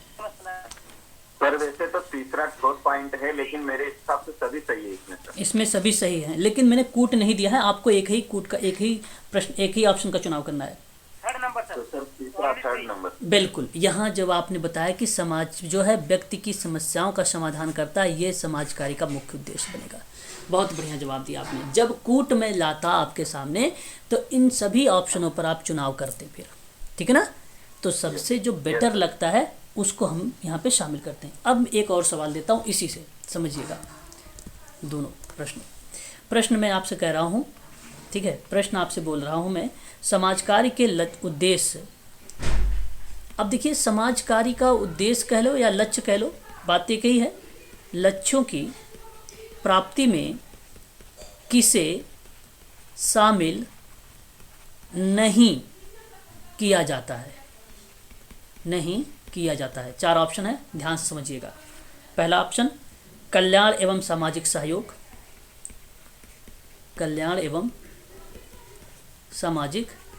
सहयोग। दूसरा ऑप्शन आपसे कहेगा समाज का राजनीतिकरण करना। थर्ड ऑप्शन आपसे बोलेगा सामाजिक विकारों का निराकरण करना। चौथा ऑप्शन आपसे बोलेगा समाज के संस्थागत ढांचे के साथ समायोजन। सर इसमें एक का चुनाव करना है। हाँ जी सर बी एक होगा। बी वाला सर, बी हो जाएगा सर। वो समाज का राजनीतिकरण करना सर। बिल्कुल। सर बी। बहुत, यहाँ आप लोगों ने जो मुझे जवाब दिया है इस प्रश्न का, लगभग बच्चे ऑप्शन बी की तरफ जा रहे हैं ना, और बी ही ऑप्शन आपका सही रहेगा। जब भी यूजीसी नेट में आप लोगों के सामने ऑप्शन में नाम आए राजनीतिकरण करने को लेकर, सोशल वर्क में, तो ट्रिक लिख लीजिए अपनी कॉपी का एक साइड में, वो ऑप्शन हमेशा गलत होता है। ठीक है, वो हमेशा गलत होता है, इस बात को आप लोग ध्यान रखिएगा। राजनीति को बढ़ावा जहाँ पे मिल रहा हो तो सोशल वर्क काम, देखो लीडरशिप की भूमिका है सोशल वर्क में, ये बात सत्य है। अब किसी चीज़ को राजनीति से जोड़कर आप उसको समाज की मुख्य धारा से जोड़ेंगे तो ये गलत ऑप्शन बन जाता है। ठीक है, तो ये शामिल नहीं था। तो मैं आशा करता हूँ कि शायद आप लोगों ने यहाँ पे बड़े अच्छे से समझ लिया है कि इसके उद्देश्य क्या हैं। ठीक है, अब हम बात करते हैं थोड़ा से सामान्य उद्देश्य के बारे में। देखिए, तो समाज समुदाय में जो है मनोसामाजिक समस्याओं के कारणों का समाधान किया जाता है, ये बात सही है। मानवीय आवश्यकताओं को पूरा किया जाता है। समुदाय और समाज के व्यक्तियों के सदस्यों के संबंध में मधुर और सौहार्दपूर्ण बनाने का सहायता दिया जाता है। व्यक्तियों में प्रजातांत्रिक मूल्यों का विकास किया जाता है और नागरिक अधिकारों को प्राप्त करने में सहायता दिया जाता है। ये उद्देश्य हैं, एक कॉमन उद्देश्य है, आप लोगों को ये पता होना चाहिए। जब भी कोई पूछे ना तुम्हारा क्या उद्देश्य है, फटाफट बता दिया करो। सामाजिक उन्नति और विकास के अवसर उपलब्ध कराना मेरा काम है। लोगों को सामाजिक बुराइयों के प्रति चेतना जागृत करना हमारा ये वर्क है। पर्यावरण के साथ जो है स्वच्छ और विकास के अनुकूल अनुरूप बनाने में हम मदद करते हैं लोगों की। सामाजिक विकास के लिए सामाजिक व्यवस्था में जो परिवर्तन लाया जाता है उसमें हम सहयोग देते हैं। ठीक है, फिर उसके बाद आता है कि समाज में समस्याओं को दूर करने के लिए जनमत तैयार करते हैं, लोगों में क्षमता का विकास करते हैं ताकि समस्याओं का सामना वो आसानी से कर सके या उसका हल निकाल सके। सामाजिक परिस्थिति की आवश्यकताओं के अनुरूप या अनुसार कानूनों का निर्माण करना, वर्तमान कानून अधिनियम विधान में वांछित संशोधन करके उसमें सुझाव और परामर्श देना, ये आपका ही काम है। ठीक है, लोगों में सामंजस्य की क्षमता का विकास करने में मदद करना और लोगों की सामाजिक क्रियाओं में प्रभावपूर्ण बनाने में भी मदद करना, ये सब उद्देश्य होते हैं। इस तरीके से आप लोगों को काम करना पड़ता है। व्यक्तियों में आत्म सहायता की क्षमता का विकास कर देना, लोगों में अपने जीवन की सुख शांति का महसूस कराना होता है। समाज में शांति व्यवस्था को बनाए रखने का प्रयास होता है। लोगों में मानसिक समस्याओं का समाधान करने में मदद करता है। लोगों के कल्याण के उचित सामुदायिक संसाधन की व्यवस्था करनी होती है। बड़ा इजी सेंटेंस लिखा हुआ है ना, बड़े सरल सेंटेंस हैं ये, है ना, आपको इजीली समझ में आ जाएंगे। तो ये अभी मैंने जो क्लियर कर दिया यहाँ पर, ये आपका कंफर्म हो गया। आज आप लोगों ने क्या क्या पढ़ लिया? समाज कार्य की अवधारणा, समाज कार्य की परिभाषा, समाज कार्य के स्तर, और उसके बाद आप लोगों ने समाज कार्य की विशेष उद्देश्य भी पढ़ लिया हैमिल्टन के द्वारा, और एक सामान्य क्या बनता है उसके बारे में भी आप लोगों ने पढ़ लिया।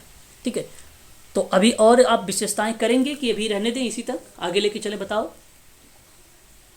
करना है तो बताओ।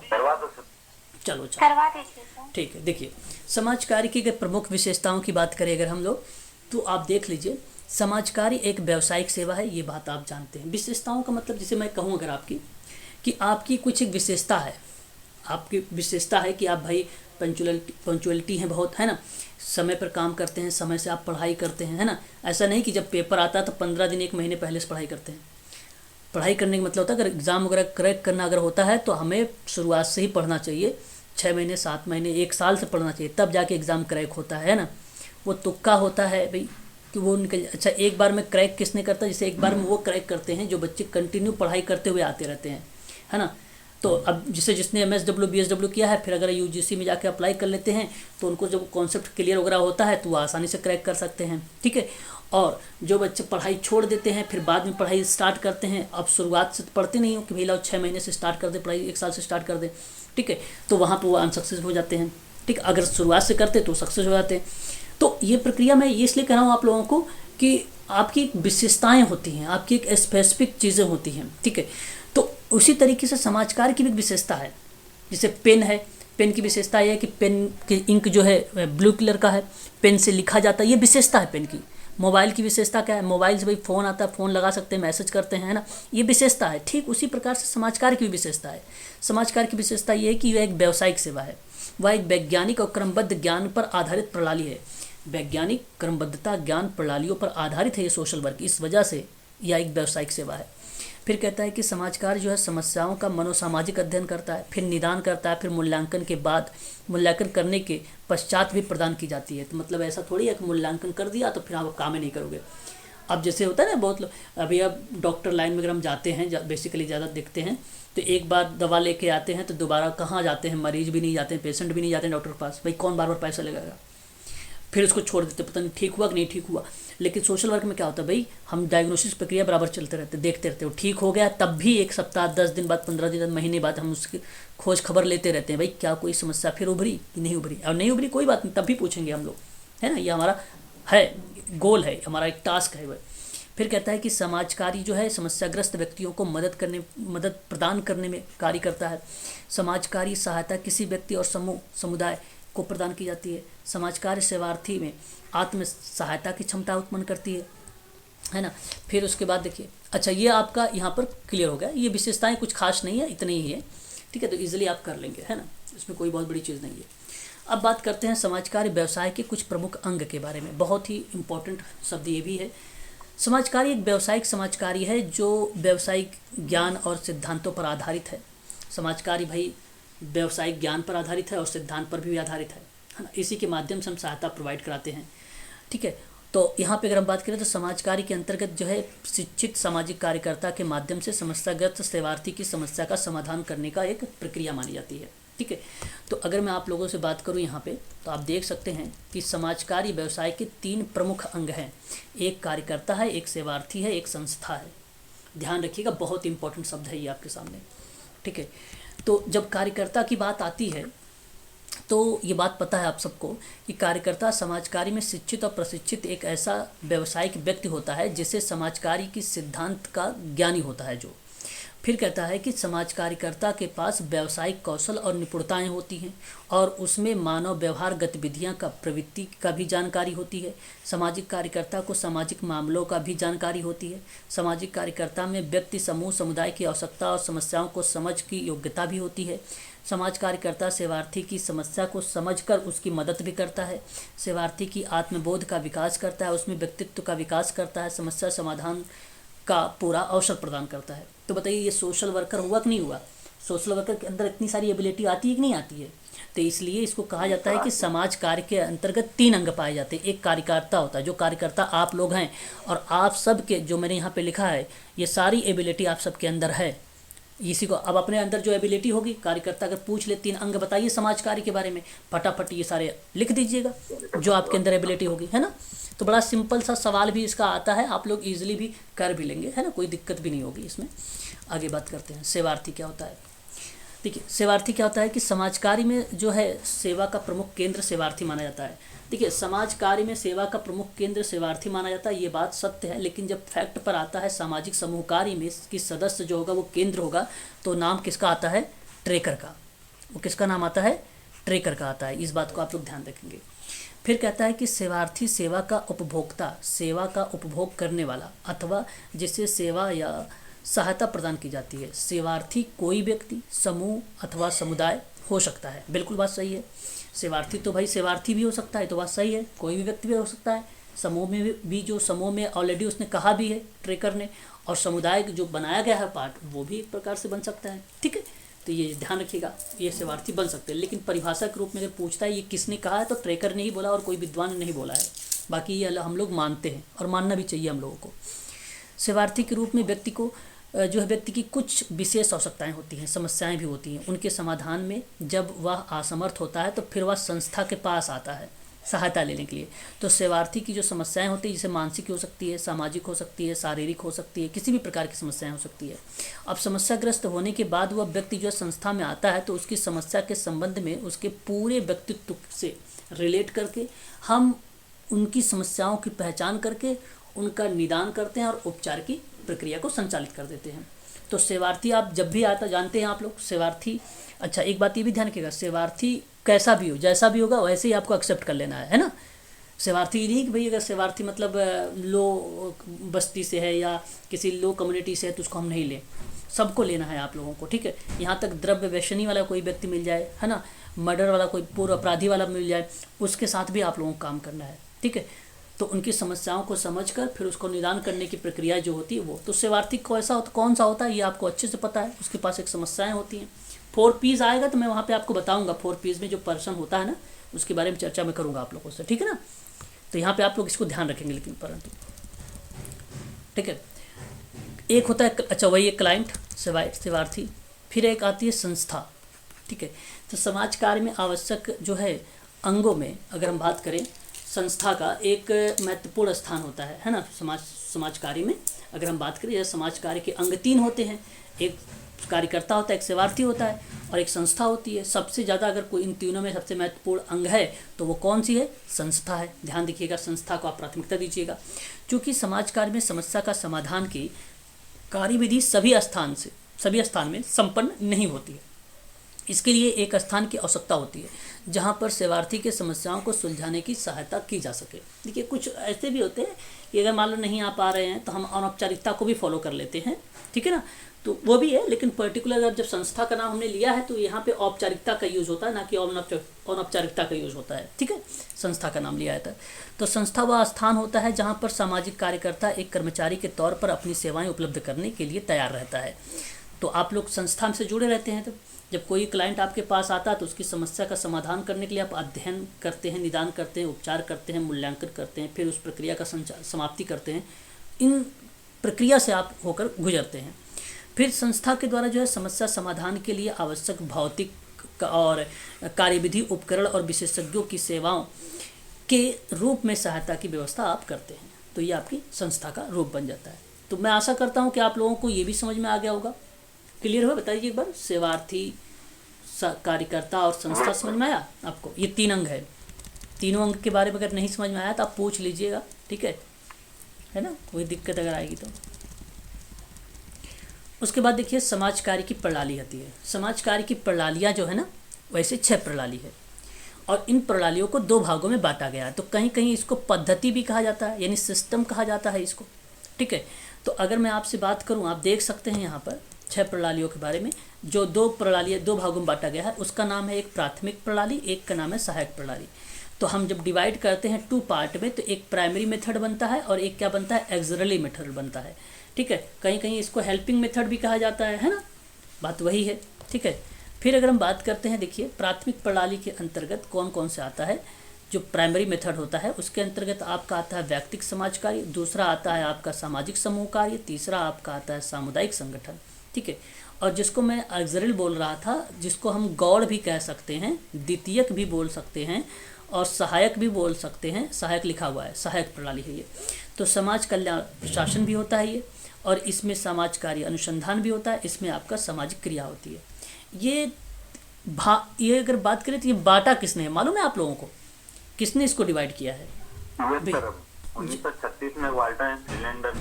नहीं सर, 1936 की बात नहीं आती है। वाल्टर एंड्रियास की प्रक्रिया जब सोशल 6 विधियां दी थी सर, मेरे को 1936 बार याद आ रहा सर, मैंने पढ़ा था उसमें क्या हुआ था। 1936 में सर आपका जो टाटा इंस्टीट्यूट है ना, वो इस्टेब्लिश किया गया था, व्यवसाय समाज कार्य आया था, है ना। तो सर ये विधियां भी तभी आई थी क्या सर? नहीं, विधियां उस समय नहीं आई हुई थी। विधियां बेसिकली यहाँ जो रिप्रेजेंट किया गया है, अगर आप देखिए एलिस चेनी का नाम लगाएंगे 1926 में, लेकिन जब इनका फ्रीडलैंडर की हम लोग बात करते हैं तो ये 1951 में ये प्रक्रियाओं के बारे में बताया था, ठीक है, 1951 में, हाँ 1951 में, ठीक है। तो ये था, पहले बेसिकली था केस वर्क, लेकिन ये ऐसे नहीं बना हुआ था कि हाँ कि मेथड के रूप में हो। ने बताया था। हाँ, वाल्टर एंड्रियास फ्रीडलैंडर, W.A. फ्रीडलैंडर। नहीं, इन प्रणालियों को बांटा किसने था? बता तो रहा हूँ, वाल्टर एंड्रियास फ्रीडलैंडर नाम है, फ्रीडलैंडर। अब याद हुआ? जी सर। हाँ, तो ये आप ध्यान रखिएगा। अब उसके बाद देख लीजिए सर थोड़ा स्लाइड पीछे करिए, मैं नोट कर रहा था, रह गया थोड़ा। हाँ, अभी ये मैं आपको भेजूंगा ग्रुप में, ठीक है, निश्चिंत रहें, ग्रुप में जाएगा, ठीक है ना। चलिए, उसके बाद अगर हम बात करते हैं तो नेक्स्ट हमारे सामने आता है, यहाँ पर चर्चा करते हैं। अब एक एक करके केस वर्क में क्या होता है। केस वर्क में तो आपको पता ही है कि व्यक्तिगत समस्याओं से संबंधित होता है। व्यक्ति पूरे वातावरण में या उसके भाग के एक रूप में होता है। एक व्यक्ति की समस्या जो है शामिल होती है इसमें, क्योंकि वह अपने नियंत्रण से परे कारणों के स्वयं इससे निपटने में असमर्थ होता है, तो उसकी चिंता कभी कभी अस्थायी रूप से हल करने के लिए असमर्थ बना देती है। तो आप केवल इतनी बात ध्यान रखिए ना, केस वर्क क्या होता है कि एक व्यक्ति होता है, उसके पास समस्याएं होती हैं, तो उसको इंडिविजुअल तरीके से हम लोग क्या करते हैं, उसकी समस्या का समाधान करते हैं, है कि नहीं। व्यक्तिगत तरीके से, तो वह हमारा क्या बन जाता है, व्यक्तिगत समाज कार्य बन जाता है। निश्चिंत रहें, व्यक्तिगत समाज कार्य आपके सिलेबस में दिया गया है, मैं उसके बारे में डीप में जो है चर्चा करूँगा। केवल यहाँ पे आया था प्रणालियों के बारे में, तो मैं थोड़ी सी आपको जिक्र कर देता हूँ।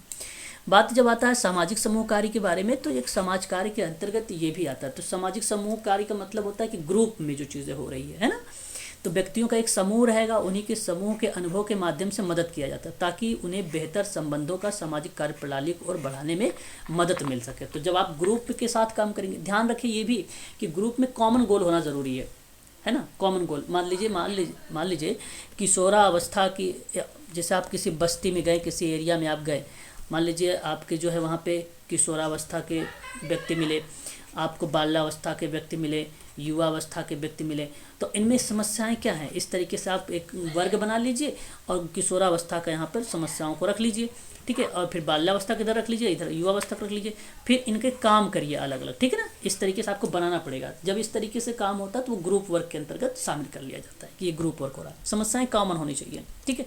आप चाहे एज के हिसाब से बना, अच्छा मैंने अवस्था लिखा है तो इसलिए एज तो जाहिर सी बात है आपने वहाँ पर मेंशन किया ही होगा, ठीक है। तो ये चीज़ें होती हैं, ठीक है। ये आप देख सकते हैं कि ग्रुप वर्क देखो यहाँ पे किया जा रहा है ना। ये क्या प्रक्रिया बन रही है, ग्रुप वर्क की प्रक्रिया बन रही है। सॉरी ये तो ग्रुप वर्क नहीं, ये कम्युनिटी वर्क है। ग्रुप वर्क ये था, ये ग्रुप वर्क सर है। इस बार आपकी स्लाइड बहुत ही इंटरेस्टिंग है। चलिए अच्छा, थैंक यू इसके लिए। फिर आपको तो ये देखिए, अगर हम बात करें, ये देखो ग्रुप वर्क है ना। यहाँ आप लोगों ने जब पढ़ा होगा MSW BSW करके, तो आपने एक चीज़ देखा होगा, एक GC। IC मतलब होता है कि आपका इंडिविजुअल कॉन्फ्रेंस होता था, और GC का मतलब होता था एक ग्रुप कॉन्फ्रेंस होता था। हाँ, तो आप लोग को यहाँ पे बीच में बैठा दिया जाता था, तो आप एक समस्या पे पूरा चर्चा करते थे, है कि नहीं। ग्रुप डिस्कशन भी हाँ, मतलब कैसा? हाँ ग्रुप डिस्कशन भी होता था, तो वो ग्रुप, हाँ वही ग्रुप कॉन्फ्रेंस का प्रक्रिया थी। देखो हाँ, सपोज ऐसे ही बैठते थे आप लोग ना, तो वही चीज़ें यहाँ पर बनाई गई थी। अब उसके बाद देखिए, ये है आपके सामने ग्रुप जो है कम्युनिटी वर्क। ये कम्युनिटी वर्क में आप जाते हैं तो ये देखिए अदर मतलब उस कम्युनिटी के लोग हैं ये, ठीक है। अब इनके साथ देखिए काम कैसे होता है। तो ये है कोई पर्टिकुलर एक व्यक्ति नहीं है कि ना कोई ग्रुप बना गया। यहाँ पे समस्याएं कई हो सकती हैं, सबके पास अलग अलग समस्याएं। भाई मान लीजिए इस व्यक्ति के पास अलग समस्या होगी, इसके पास अलग समस्या होगी, तो और इसका समाधान भी अलग अलग तरीके से होगा कम्युनिटी वर्क में, है ना। तो ये अलग अलग तरीके से होगा। तो इसमें पार्ट बनाया जाता है, इसमें हम एक लीडर बनाएंगे। सोशल ग्रुप वर्क और कम्युनिटी ग्रुप वर्क में अंतर क्या होता है? देखिए ग्रुप वर्क जो होता है सर, वो एक कॉमन समस्या के लेकर जिक्र होती है, और वहाँ पे एक निर्धारित कोई दिया, हाँ एक, हाँ निर्धारित कोई एक चीज़ दिया होता है, एक निश्चित या सर्टन कोई समय हो गया देना, या कोई निश्चित एक समस्याओं के बारे में होना, बताया जाना। तो ये सर्टेन चीज़ों को बताता है ग्रुप वर्क, ठीक है। और ये एक बृहद है, ये एक बृहद कार्य है कम्युनिटी वर्क, जो बड़े लेवल पे होता है बेसिकली। यहाँ पे समस्याएं कॉमन नहीं होती हैं, समस्याएं कॉमन नहीं होती हैं, समस्याएं अलग अलग होती हैं, ठीक है। अब आपका ये समस्याएं अगर मान लो कॉमन एक आपने रख लिया कि भाई कोविड-19 के बारे में उस कम्युनिटी के लोगों को जागरूकता नहीं है, आपने कहा कि भाई कोविड-19 के बारे में जानकारी नहीं है उनको, तो आपने एक लक्ष्य बना लिया कि भाई मैं इस कम्युनिटी को जानकारी या जागरूक करना चाहता हूँ। ये कॉमन समस्या बन गई उन कम्युनिटी में कि कोविड के बारे में नहीं जानते हैं वो लोग। तो ये प्रक्रिया आप बना सकते हैं, लेकिन ये जब भी प्रक्रिया बनती है तो बृहद स्तर पर बनती है। अच्छा, ग्रुप में भी ये बन सकता है, तो ग्रुप पे जो बनता है वो छोटे लेवल पर बनाया जाता है। तो हमने एक छोटे ग्रुप को जो है, एक ग्रुप है मान लीजिए वहाँ पे निश्चित कोई संख्या होगी 20-25 लोगों का, या जो भी लोग हैं उससे ज़्यादा भी हो सकते हैं, तो उस ग्रुप में हमें उन्हीं लोगों को बताना है। कम्युनिटी में कोई चाह रहा है भाई किसी रास्ते से, वो भी आके सीख सकता है कम्युनिटी वर्क में। उस कम्युनिटी में कोई निर्धारित नहीं किया गया है, ठीक है ना। बात समझ में आई? हाँ वही चीज़ है। देखिए कम्युनिटी वर्क क्या कहता है सामुदायिक ऑर्गेनाइजेशन में, कि कहता है कि समाज कार्य एक अन्य तरीका है या समूहों से बने होते हैं। ये देखो ग्रुप से बने होते हैं, ठीक है। तो यह कारण है कि एक समुदाय का अर्थ होता है कि रिश्तों की संगठित जो है व्यवस्था, लेकिन वास्तव में कोई भी समुदाय पूरी तरह से संगठित नहीं होता है। और सामुदायिक संगठन एक ऐसी प्रक्रिया होती है जिसके द्वारा एक समुदाय के संबंध को सुधारने के लिए एक व्यवस्थित प्रयास किया जाता है। समस्याओं का पहचान करना, सामुदायिक समस्याओं को हल करने के लिए संसाधन का पता लगाना, सामाजिक संबंधों को विकसित करना, समुदाय के उद्देश्यों को प्राप्त करने में आवश्यक कार्यक्रम बनाना, और ये सभी सामुदायिक कार्यक्रम इसमें शामिल कर लिए जाते हैं। तो समुदाय जो है आत्मनिर्भर भी बन सकता है, इसमें समुदाय भी आत्मनिर्भर बनाया जा सकता है इस तरीके से। सर एक चीज पूछनी है, बताइए। पर्टिकुलर जैसे हमने सोशल ग्रुप में मतलब 20 से 25 लोग ले लिए एक ही एज के, ठीक है, उनकी पर्टिकुलर एक समस्या हो गई, ऐसे करके विभिन्न विभिन्न पूरे क्षेत्र में 20 ग्रुप हो गए, ठीक है, और समस्याएं अलग अलग है, तो क्या वो कम्युनिटी ऑर्गेनाइजेशन में आएगा? देखिए समस्याएं अलग अलग हैं और 20 ग्रुप आपके पास हैं, ठीक है ना। तो मैं आपसे कहूँगा कि वो कम्युनिटी में आप चाहो तो कम्युनिटी यहाँ पे बना सकते हो। ऐसा कैसे बनाओगे कम्युनिटी, क्योंकि कम्युनिटी में फिर यहाँ पे एक लीडरशिप की भूमिका आती है। हर एक ग्रुप, जो ग्रुप रहेगा ना, उस ग्रुप में आपको क्या करना होगा, एक व्यक्ति को लीडर बना देना है आपको।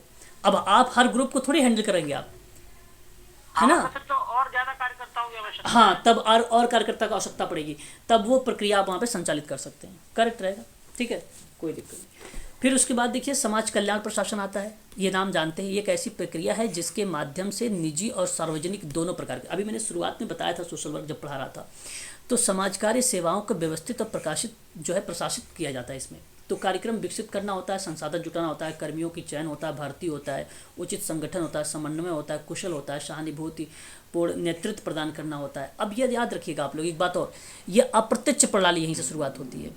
देखिए एक प्रत्यक्ष प्रणाली होती है सोशल वर्क में, एक अप्रत्यक्ष होती है। प्रत्यक्ष प्रणाली कौन कौन सी होती है, case work, group work, community work होती है। और ये किसने दिया, फ्लोरेंस, प्राथमिक प्रणाली बोलते हैं। हाँ, और ये किसने दिया था प्रत्यक्ष प्रणाली, प्राथमिक प्रणाली किसने दिया था?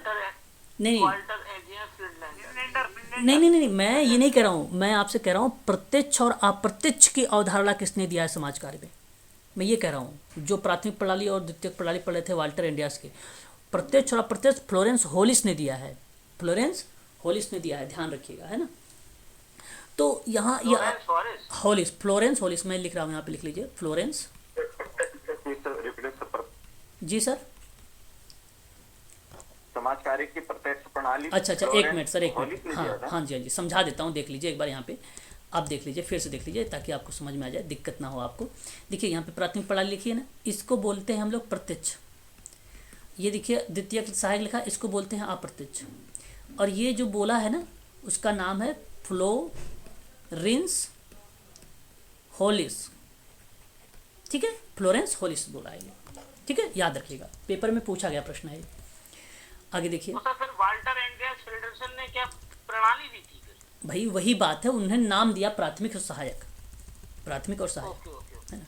देखिए आगे हम बात कर रहे थे किसके बारे में, समाज कल्याण के बारे में। समाज कल्याण देखो क्या, ये देखो अप्रत्यक्ष, अप्रत्यक्ष का मतलब क्या हुआ, हम सामाजिक कार्यकर्ता के, हम सोशल वर्कर हैं तो हम थोड़ी क्लाइंट के पास जाएंगे, है ना, क्लाइंट के पास नहीं जाएंगे, तो ये अप्रत्यक्ष बने। जब क्लाइंट के पास आप साथ मिल के फेस टू फेस आप बातचीत कर रहे हो, उसकी समस्या का समाधान कर रहे थे, तो प्राथमिक प्रणाली आ रही थी, वो प्रत्यक्ष प्रणाली आ रही थी। अप्रत्यक्ष हुआ थी कि हम उसके सामने नहीं होंगे, हम कोई मान लें कार्यक्रम बना दिया, कोई नीति बना दिया, है ना, कोई योजनाएं बना दिया, उसको लागू करते, तो ये समाज कल्याण प्रशासन में आता है, ये समाज कल्याण प्रशासन में आता है, ठीक है। ये आपकी द्वितीय प्रणाली बन जाती है। फिर देखिए आप लोग यहाँ पे सहायक प्रणाली, जी अप्रत्यक्ष प्रणाली, ये सहायक प्रणाली है ना सर, इसको भी ये फ्लोरेंस होलिस से आएगा इसमें भी सर?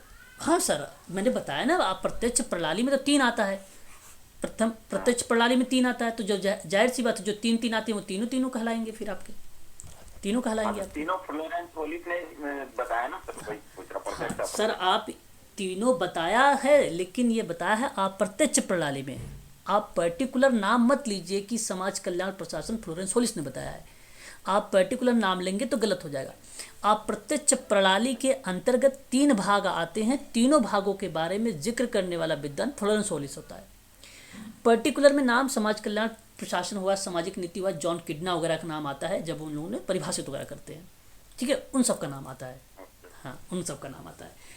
परंतु आपसे पेपर में ऐसे पूछेगा ही नहीं, जिस प्रश्न में वास्तविकता होती है वही प्रश्न बनाए जाते हैं, है ना, बात को समझिएगा। चलिए आगे बढ़ते हैं, और भी चीज़ों के बारे में थोड़ा सा हम जिक्र करते हैं। एक सवाल हमारे सामने और आता है, और ये समाज कल्याण प्रशासन हो गया। उसके बाद आता है समाजकारी शोध, यानी ये रिसर्च है।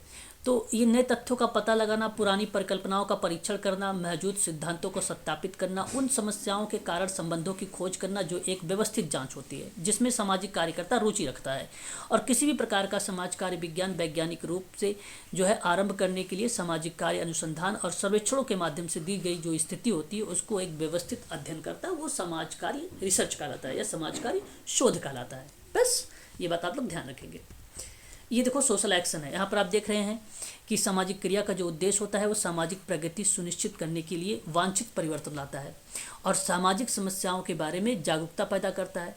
संसाधन जुटाता है, विभिन्न वर्गों के लिए लोगों को अवांछनीय प्रथाओं के खिलाफ आवाज़ उठाने के लिए मोटिवेट भी करता है, कानून बनाने के लिए दबाव बनाना या सामाजिक क्रिया की पद्धति का उपयोग करके सामाजिक कार्यकर्ताओं का एक कुछ गतिविधियों के बारे में जिक्र करना। जैसे कि आप देख रहे हैं यहाँ पे एक्ट नाउ, मतलब यहाँ पे कोई भी मॉडिफिकेशन या संशोधन है या कोई भी चीज़ें चल रही हैं समस्याएं, तो उन समस्याओं का समाधान के रूप में हम इसको जिक्र करते हैं, है ना। तो ये था आपका सामाजिक। अब आगे हम जो है सामाजिक शोध था, अब आगे जो सामाजिक क्रिया था, ये ना सामाजिक क्रिया था। अब हम लोग जो बात करेंगे कल वाली क्लास में बात करेंगे, और ये बात होगी फंडामेंटल वैल्यूज़ सोशल वर्क के बारे में। यहाँ से भी हम लोगों से पेपर में प्रश्न पूछे गए हैं, ठीक है, समाज कार्य की मौलिक मान्यताओं से लेकर, ठीक है। तो आज के लिए बस इतना ही रखिए। लगभग 1.5 घंटे की आप सबकी ये क्लास हो गई है ना।